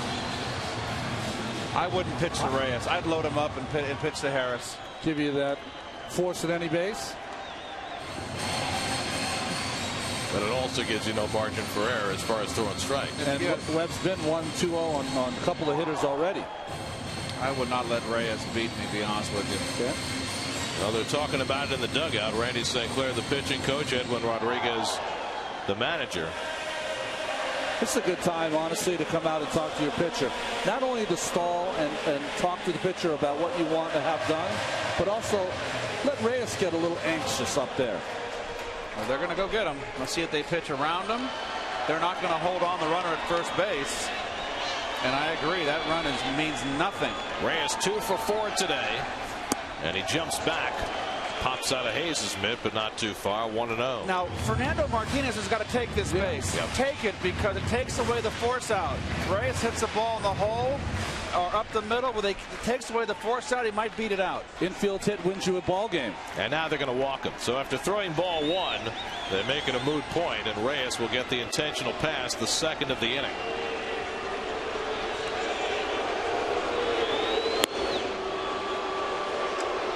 The third intentional walk of the game ordered by Edwin Rodriguez. And Willie Harris, who had a huge hit against the Marlins in the opening series of the year to fuel a Mets victory, will get the crack here with the bases loaded and 2 out. And doesn't it make sense because of the injury to David Wright? Willie Harris playing third base tonight. He's going to have the biggest at bats for the Mets tonight. Harris tonight has gone 0 for 4. He's struck out twice. Also grounded to first and fly to left. He has just 4 hits in his last 34 at bats. But a chance to wipe all of that away with 1 swing here. Turner, the only man that matters, is at third. Martinez and Reyes, the other base runners. 1-1 game in the bottom of the ninth. Now all the pressure on the pitcher here. Young pitcher squeezing that baseball.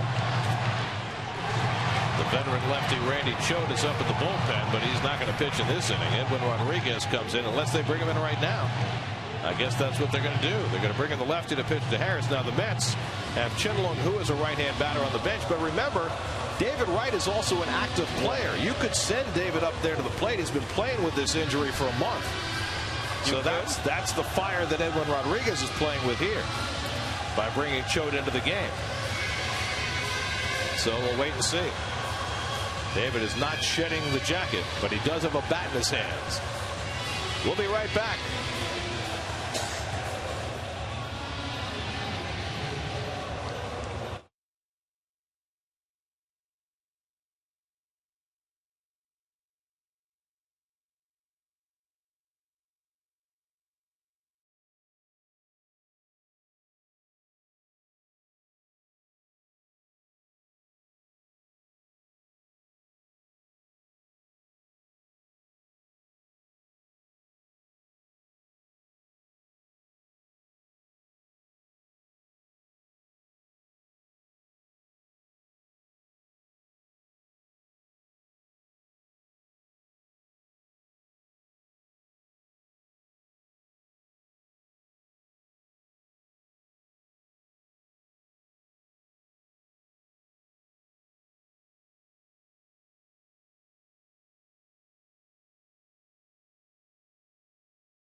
Randy Choate brought in to try and get the Marlins out of a jam in the ninth. Well, the last 19 lefties he's faced, only 2 hits given up, and retired the last 10 lefties since the end of April. And so Terry Collins will respond with Chin Lung Hu. Clearly David Wright not available, even though he is technically active.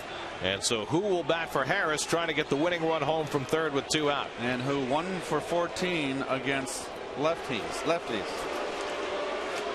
Well, they're not booing. They're chanting Hu. Nice. Hu just trying to get to first. Very shallow outfield. Bases loaded, 2 out. And Hu hits on the ground. Ramirez has got it. And he gets the force play. And we're going to extra innings. Well, the Mets got the winning run to second with nobody out, but they couldn't get a bunt down. And they leave it tied.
Handler Ramirez made this throwing error that gave the Mets a chance in the bottom of the ninth, and when the inning expired, Ramirez was still a little peeved. Well, I don't know about you, Keith. I think he's mad at his bat. I do too. Changes for the Mets. Josh Tolle, who pinch hit, stays in the game behind the plate. Chin Lung Hu stays in at second base. Justin Turner moves from second to third. And Mike O'Connor will pitch the 10th inning for New York. Mike O'Connor has been pretty much perfect since he's been recalled by the Mets. 4 games, 3 2/3 innings. Pitched 2/3 of an inning on Saturday in Houston. Struck out Michael Bourne, hit a batter, but they got Hunter Pence to pop up. It'll be the heart of the batting order. Logan Morrison, Gabby Sanchez, and Wes Helms up for the Marlins. A run and 6 hits for Florida, a run and 8 hits for New York. And Morrison jumps back, almost got hit, 1-0.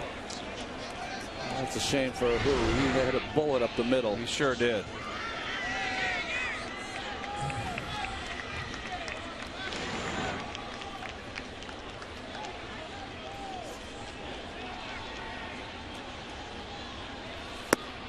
Good breaking ball by O'Connor, and it's 1-1. Burt Badenhop is up in the bullpen for the Marlins. Mets are 2-2 in extra inning games this year. The Marlins are already playing their 8th extra inning game. They're 2-5. Morrison 0 for 3 and a walk tonight. Hit one to the center field fence back in the 6th inning that Jason Pridey was able to get to. Ryota Igarashi up in the Mets bullpen. Both teams down to the nub on their bench. Marlins only have 1 bench player left, backup infielder Ozzie Martinez. And a wave and a miss by Morrison, and a strikeout for O'Connor to start the 10th. Coming up after we're done here, it's Lincoln post-game live. Chris Carlin, Bobby Ojeda will have all the scores, all the highlights, all the analysis, and much more on Lincoln post-game live right after the game, right after every game here on SNY. Now Gabby Sanchez, who singled and walked tonight, 1 for 3.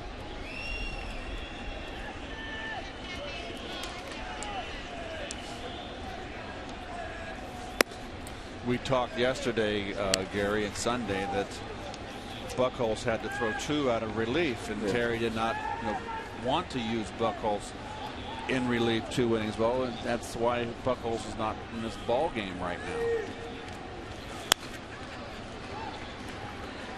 Well, the Mets should have some relief help on the horizon. Pedro Beato is eligible to be activated tomorrow. He's made 1 relief outing on his rehab stint, coming back from a little elbow issue. But they'll be thrilled to get Beato back. And Bobby Parnell is eligible anytime. They're just waiting for him to have some good results down in Buffalo. Of course, before those guys got hurt, the Mets had only 1 left-handed reliever. Now they have 3. I think they like having the multiple lefties, but they're going to have to make some decisions. 2-1 to Sanchez. Well, this is the hardest I've seen O'Connor throw. 90, 92 miles an hour. O'Connor was a starter with the Nationals a few years ago.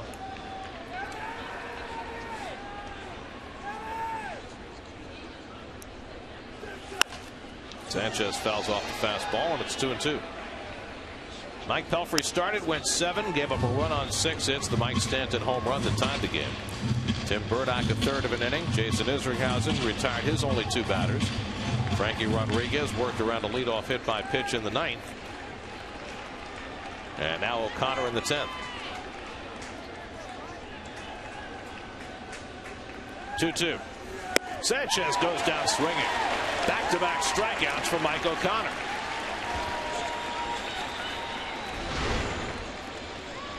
It's the fastball up. We said there was a little hole there for Sanchez earlier in the game when Mike Pelfrey was pitching Gabby up and in.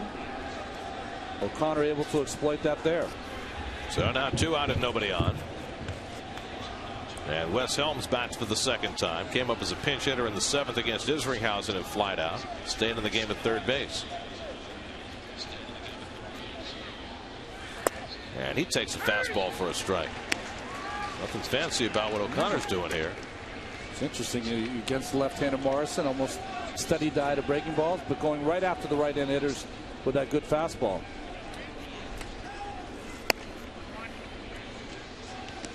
Well, this is the guy you want to get as you look at the pitching card for the Mets tonight. The bullpen, as usual, getting the job done. It's been spectacular over the last month. But this is the guy you want to get. You got Mike Stanton standing on deck.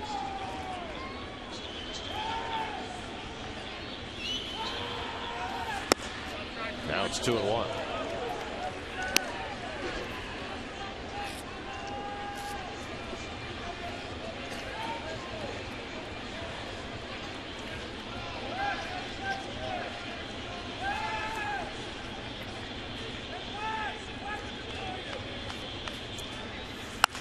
And Helms pops one up. Out in shallow center, Chinlun Hu takes charge. And that retires the side. A very strong inning for Mike O'Connor as he sets him down 1-2-3. Now the Mets will have 3, 4, and 5 in the order coming up in the bottom of the 10th.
been a very news-filled day for the Mets, starting with the announcement of David Wright's stress fracture in his back, and then we waited for an hour and 20 minutes while the grounds crew did some yeoman work getting the infield in shape.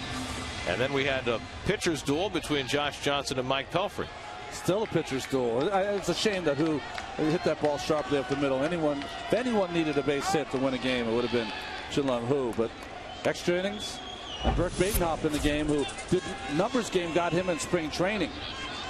4 walks in his 3 1/3 innings, but he's always pitched pretty well against the Mets, and he's a guy that can go 2 or 3 innings. Well, Badenhop's the one, sorry, Gary, that replaced Clay Hensley, who's on the DL. And there's a guy that walks a lot of people, so patience. It's a big opportunity for the Mets to close this out. Beltran with an infield hit and 3 at-bats. He's also drawn a walk tonight. Ahead of the count 2-0. And fouls with back 2-1. Hensley was a very important piece of the Marlins bullpen, and their bullpen has been terrific this year. Jason Bay on deck. So they miss him, and Badenhop trying to pick up the slack. But the Marlins bullpen has been tremendous again tonight. 4 scoreless innings. In tight, 3-1 to Beltran. Mets got the leadoff man on in the 9th on the infield single by Turner, who took second on an error. Jason Pridey couldn't get a bunt down. The Mets were never able to score. Terry Collins hoping for better execution in the 10th. And it's ball 4 to Beltran, and they've got the leadoff man on again. So here's a very radical question. You've got the power-hitting Jason Bay at the plate. He's had a terrible night. Would you consider bunting? No, you let him hit. Nope. Jason Bay with Wright going on the DL probably tomorrow.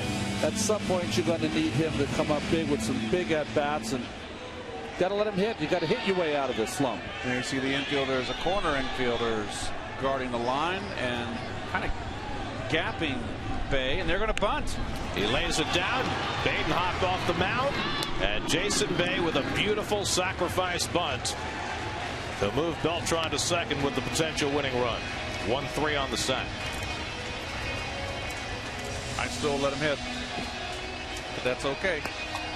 Runners in scoring position. That is the 6th sacrifice of Jason Bay's career. His last one, in fact, his other 5 all came in 2004 with the Pirates. So Terry Collins goes against the grain, asks Jason Bay to bunt, and Jason executes perfectly. Now they'll walk Daniel Murphy to pitch to Justin Turner, giving Turner another chance to be a hero. Turner's driven in the only Met run today, and he had an infield hit to get aboard to start the 9th. This is the 4th intentional pass of the game issued by the Marlins. 4 intentional walks and only 2 unintentional walks by the Marlins staff today. And that one was almost over the plate. Got to watch for those. That's right. You are allowed to swing. Ryota Igarashi getting ready in case there's an 11th inning. Justin Turner will try and ensure that there isn't one.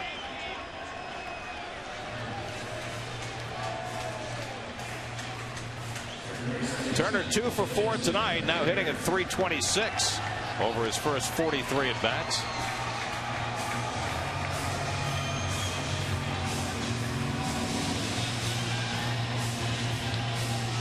Well, they're going to defend straight up in the outfield. They're going to push the opposite. The infielders will be double play depth. And wouldn't this be something? He's driven in the 1 run, the sole run of the Mets, and the 5 yesterday. How about a game winner? And Turner takes a good breaking ball for a strike. Well, there was a time that any base hit was an automatic run for the Mets with Beltran on second. That might not be the case now. Morrison in left field. Not the weakest arm of the outfielders, but he has the shortest way to throw it. Bonifacio probably the strongest arm in center field, despite being an infielder, and Stanton a very strong arm also. Like Bonifacio has 4 outfield assists this year. Now Turner finds himself in a 2-strike hole. And part of Bonifacio, the reason he has those assists also, is his speed, his ability to get to the baseball quicker than most outfielders. So now Turner has to work from behind.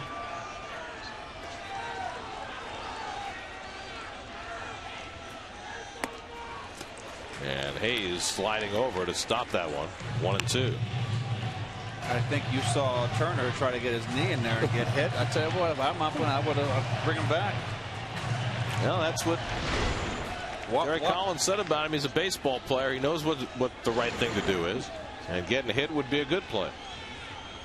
Push that winning run to third with 1 out.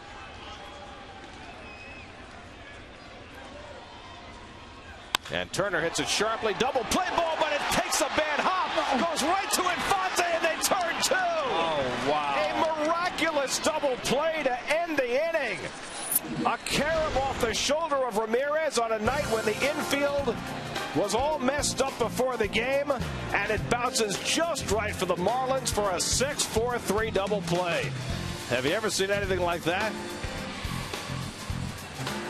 Wow. Lucky break for the Marlins, and we're going to the 11th.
Things New York sports. We'll talk about the Giants, the Knicks, and UConn all on Geico Sports Night tonight after the postgame, only on SNY.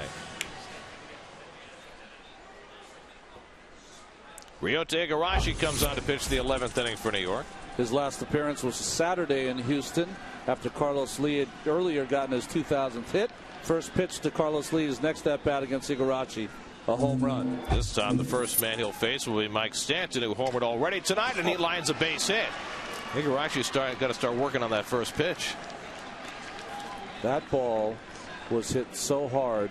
It was by Igarashi before he even was able to make a move. Watch how hard this ball's hit.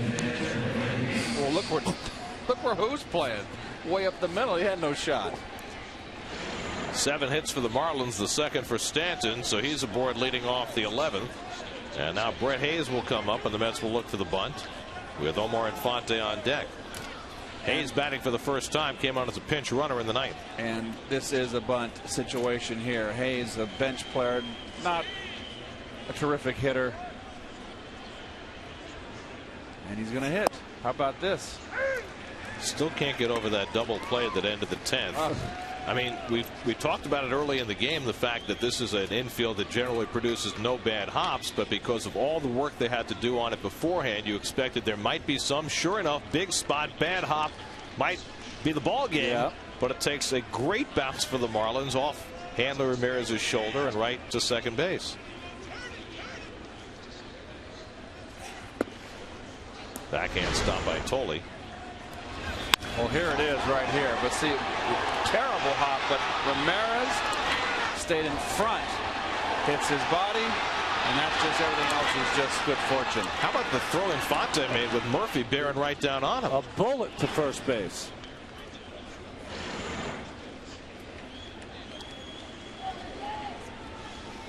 Let's see if Hayes is still swinging. He is, and a check swing foul ball, 1-2. So Edwin Rodriguez disdaining the bunt here with Infante and Bonifacio behind him.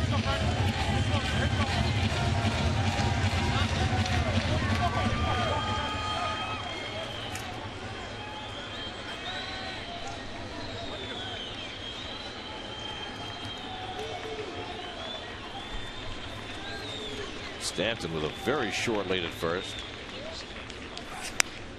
And Hayes fouls back the fastball.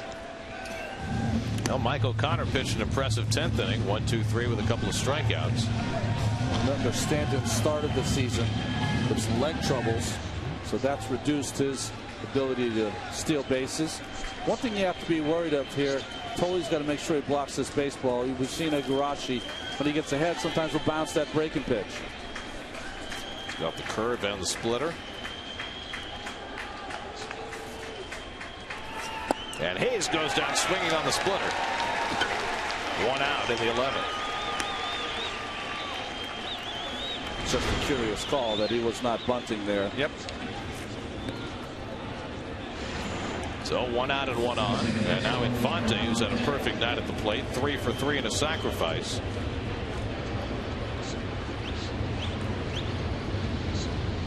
Got his first non-start yesterday. He had started every game until yesterday's game in Washington. And perhaps that was refreshing because he's come back with a big day today.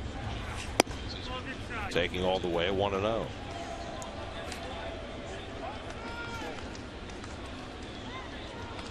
Brian Sanchez on your right, Leo Nunez on your left.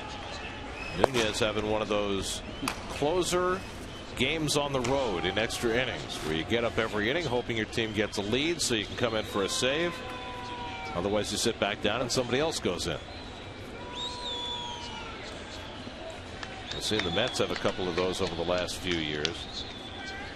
With the 17-inning game in Houston, I think Billy Wagner was up 10 times. Well, how about the one Francisco Rodriguez last year in the 20-inning game? He was up 10 or 11 times. Finally, Mike Pelfrey got the save. That's right. 1-0 to Infante. In the air to right center field, chasing Beltran back in the gap, and he gets there to make the grab, and Stanton hustles back to first. 2 out.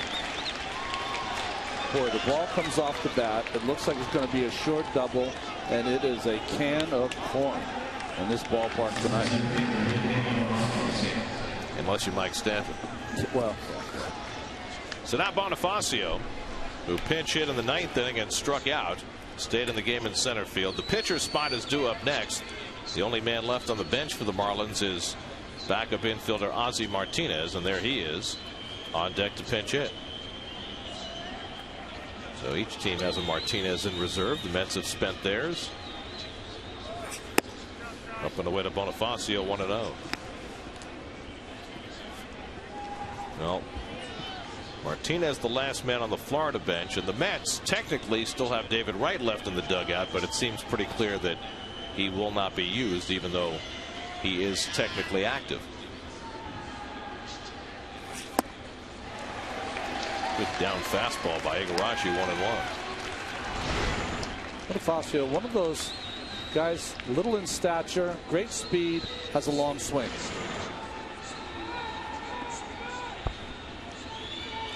The Mets will have the pitcher's spot coming up in the bottom of the 11th, so they'll have to choose a guy. Either have Igarashi bat for himself or use a starter. Hit hard, base hit. Turner was playing toward the line, and so Bonifacio snuck it by him. And Stanton moves to second with the go-ahead run. 2 on to 2 out. Well, I hate to say it, but I mean, with not sacrificing with Hayes, that could be your ball game right there. I mean, I'm not second guessing. I would have bunt Hayes. He's not a strong. He's not an offensive hitter. Now Ozzie Martinez had come out on deck, but they're going to keep Badenhop in the game to bat for himself. Now I don't know what the situation with the Marlins bullpen is, whether they've got guys who aren't available, but this is odd that they would not use an available position player to try and get the go-ahead run home from second. Some odd moves this inning. No bunting like Keith said, and Badenhop going to hit. And the other strange move is that Orton's got to talk to Igarashi about how to get Badenhop out. Maybe there's a scouting report. Well, he has not batted this year, and Badenhop in his major league career is 1 for 23. I got a scouting report for you. 3 fastballs, and let's hit. I mean, come on. Well, now he's getting the conversation with Joe Espada, the third base coach, about strategizing the at-bat. But an interesting call by Edwin Rodriguez. Why would you have Ozzie Martinez on deck if you weren't going to use him with... I can understand if the bases were empty or a runner at first, but you got a chance to go ahead here. Anyway, Badenhop bats, 2 out and 2 on. Each team now with identical totals, 1 run, 8 hits, 1 error. And Igarashi throws him a first pitch breaking ball. Don't get it. And if you are Badenhop right now, look down at your coach. You have to take until you have 2 strikes. Stanton at second. Bonifacio at first with 2 outs. And Igarashi falls behind him 2-0. You got Hanley Ramirez standing in the on deck circle. It would certainly be wise to throw a strike. Huge fine if you're the pitcher and you swing here. Huh, Keith? Can't get any bigger. Got to buy dinner for the whole team. Yep.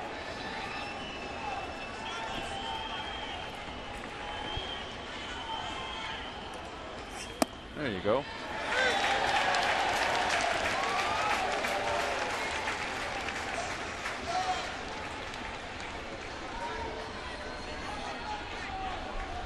Now the 2-1 from Igarashi. Oh, fouled away. That was ball 3. Well, he's a pitcher. Should have been taken until 2 strikes. Sorry. All the pressure is on Igarashi. What? I think the pressure's on Edwin Rodriguez. It's going to be fascinating to hear about that move. I mean, he had 2 guys up in the bullpen. Not unless Badenhop gets a knock, you won't. 2-2. Outside, ball 3. So now the runners will be in motion. Igarashi having trouble throwing strikes to a relief pitcher who has not batted in 2 years. Dan Worthington can only shake his head. 3-2 and 2 down. The runners take off, and Badenhop lines one toward the middle of base. Holy cow. Stanton comes in to score the lead run. Can you believe that? Burke Badenhop puts the Marlins in front 2-1 with his 2nd career hit. Well, he's a genius. He is. We have been 0 for 3 tonight, guys. We're all Stankowski up here. That is unbelievable. I'll tell you one thing. If Edwin Rodriguez is going to play craps at Atlantic City anytime soon, I'm going with him. That's right. Well, he certainly surprised everybody in that dugout. Well, Florida in front 2-1. And they'll have Leo Nunez coming on in the bottom of the 11th, now looking for some insurance with Hanley Ramirez, who's 0 for 5. Remember, the Mets walked Coghlan to pitch to him in the 9th inning with the go-ahead run at second. And he hits a bouncer for Reyes to handle, and he flips to Who for the force that ends the inning. But the Marlins go in front on a 2-out RBI hit by Burke Badenhop. 2-1 Florida.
from now until next week. I mean, you're left in because they want you to pitch more innings. You come up with a big hit, and now you're out of the game. Leo Nunez is in there. Well, yeah, well, that's the way Met fans should feel. This would be a horrible game for the Mets to lose. They had the winning run at second with nobody out in the bottom of the ninth. Couldn't get a bunt down. They got the leadoff man on in the 10th. They got a bad hop break, which turned into a double play against them. And now a pitcher gives them agita. There you go. With a go-ahead hit. Leo Nunez leads the league in saves with 14. Jason Pridey, Josh Thole, and somebody will be batting for the Mets here in the bottom of the 11th. Pridey is 1 for 4, singled back in the second inning, struck out his last 2 at bats. It was he who failed to get the bunt down in the ninth. With Turner at second and nobody out, he fouled off a couple of bunt attempts. They took the bunt off, and Jason struck out. And while the Mets eventually got Turner to third with 2 out, they couldn't get him home.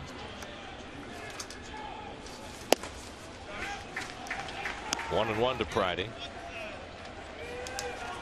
Nunez, the 7th Marlins pitcher of the night. Thole, who came on in the 9th inning as a pinch hitter, on deck, and then the pitcher spot.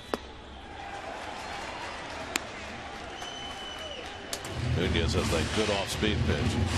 And only one man left standing on the bench. Well, the one is David Wright, and I think we have figured out by this point that they're not going to use him. So who is going to be that third batter in this inning? Friday down swinging, third straight time he's struck out, and that's 1 out of the bottom of the 11th. Well, Nunez has a good fastball, and he just blows it right by Pridey.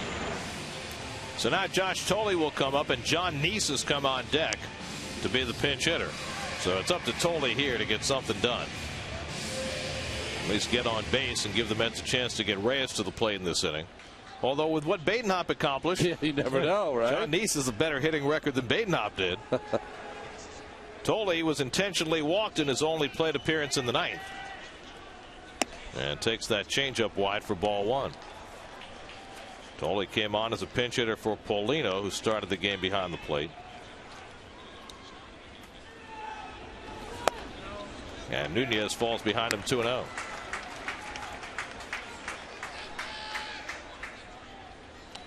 Good pitch to hit. Look middle in. And Thole gets one in the air to right, but he got under it. And Stanton stands under it. And now they're at 2 out. And the Mets are down to their final out and forced to use John Neese as a pinch hitter to try to keep this game alive. Well, coming into this game with David and playing with a man short. And of course, extra innings. No, it's gone wrong for the Mets tonight. All you had to see was that bad hop that turned into a double play for the Marlins in the last inning to know that. And Neese takes a strike. John at the plate this year, 1 for 13.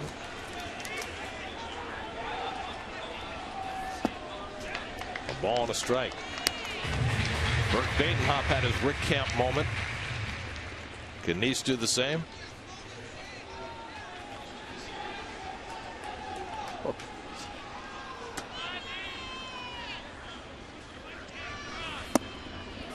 Around the plate, and it's 2-1. You remember Rick Camp, right?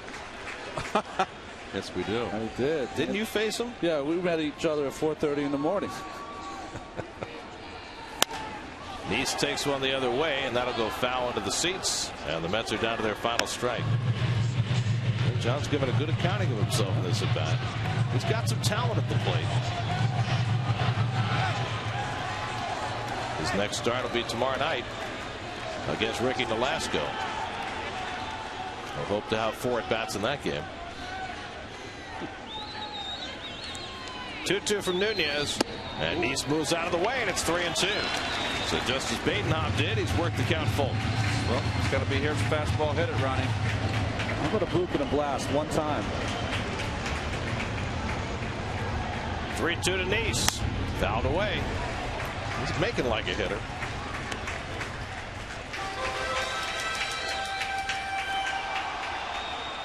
The Marlins are 11-4 in one-run games. And one strike away from another one that will really scar Terry Collin. 3-2. And Nice hits it well out to left center. Back goes Bonifacio deep in the gap. And he can't get it. Nice to second. Takes the turn. He's going for 3. John Nice has a triple. Unbelievable.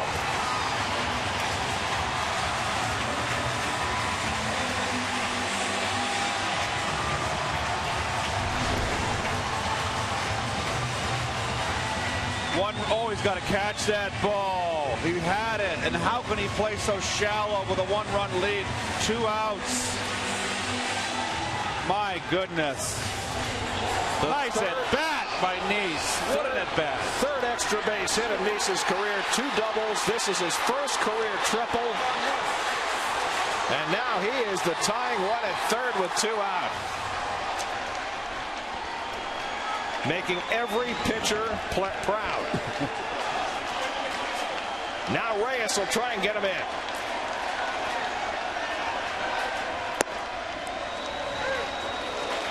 Jose 2 for 4 tonight. Was intentionally walked his last time up.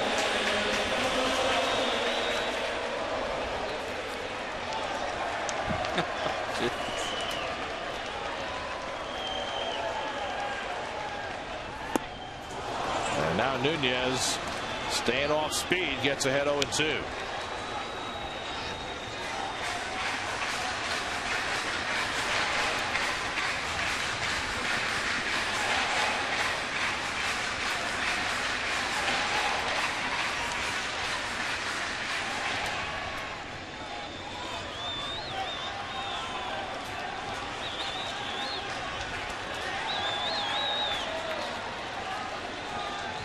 Mets again down to their final strike. And Reyes stays alive. 3 straight changeups from Nunez. Steady diet of that changeup. Nunez usually doesn't pitch with that fastball in. Good job by Reyes, just getting a piece of that one.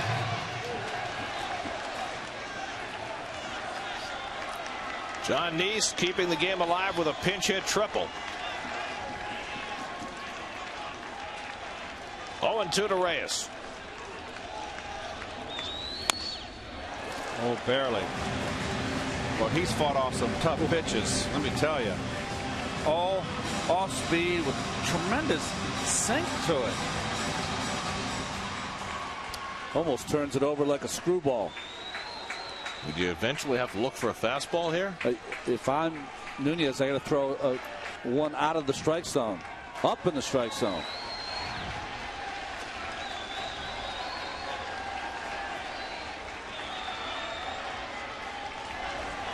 0-2. He struck him out and the ball game is over. Bert Badenhop winds up the winning pitcher with the winning hit in the 11th inning. An incredible ball game at Citi Field, and the Marlins win it in 11, 2-1. Well, the Marlins have a little bit of magic working. That moves them to 8 games over 500. Gary, you mentioned that 12-4 and 1-run games. They're in second place, just a game behind the Phillies, and they're 13th come from behind win this year. Well, both starting pitchers were spotless. Johnson had to leave early. Pelfrey was a wonderful 7 innings, 1 run, and the bullpens were outstanding. But unfortunately, the Mets gave up one more than the Marlins. This was a wild game and a big win for the Marlins and a tough one for the Mets. Ryota Igarashi suffers the loss after giving up the RBI hit to Badenhop in the 11th. John Nice with a triple to keep the Mets alive, but then Leo Nunez notches his 15th save by striking out Reyes to end the game. That's your Audi game summary. New York Mets baseball on SNY is brought to you by IOTV. Get the best in HD free with IOTV. By New Era Cap, the official on-field cap of Major League Baseball. By Chrysler. By Verizon Fios. Switch to Fios and network ahead. To learn more, visit verizon.com/getFios. By Acura. And by Geico. Marlins win it in 11, 2-1, and take the opener of this 2-game series. Tomorrow night, John Neese, the triple maker, will pitch for the Mets against Ricky Nolasco. 6:30 the coverage right here on SNY. Long night of baseball comes to an end. Marlins win it 2-1 now for Keith Hernandez, Ron Darling, Kevin Burkhardt, and our entire SNY crew. I'm Gary Cohen. Off to the studio, Chris Carlin and Bobby Ojeda, Lincoln Postgame Live.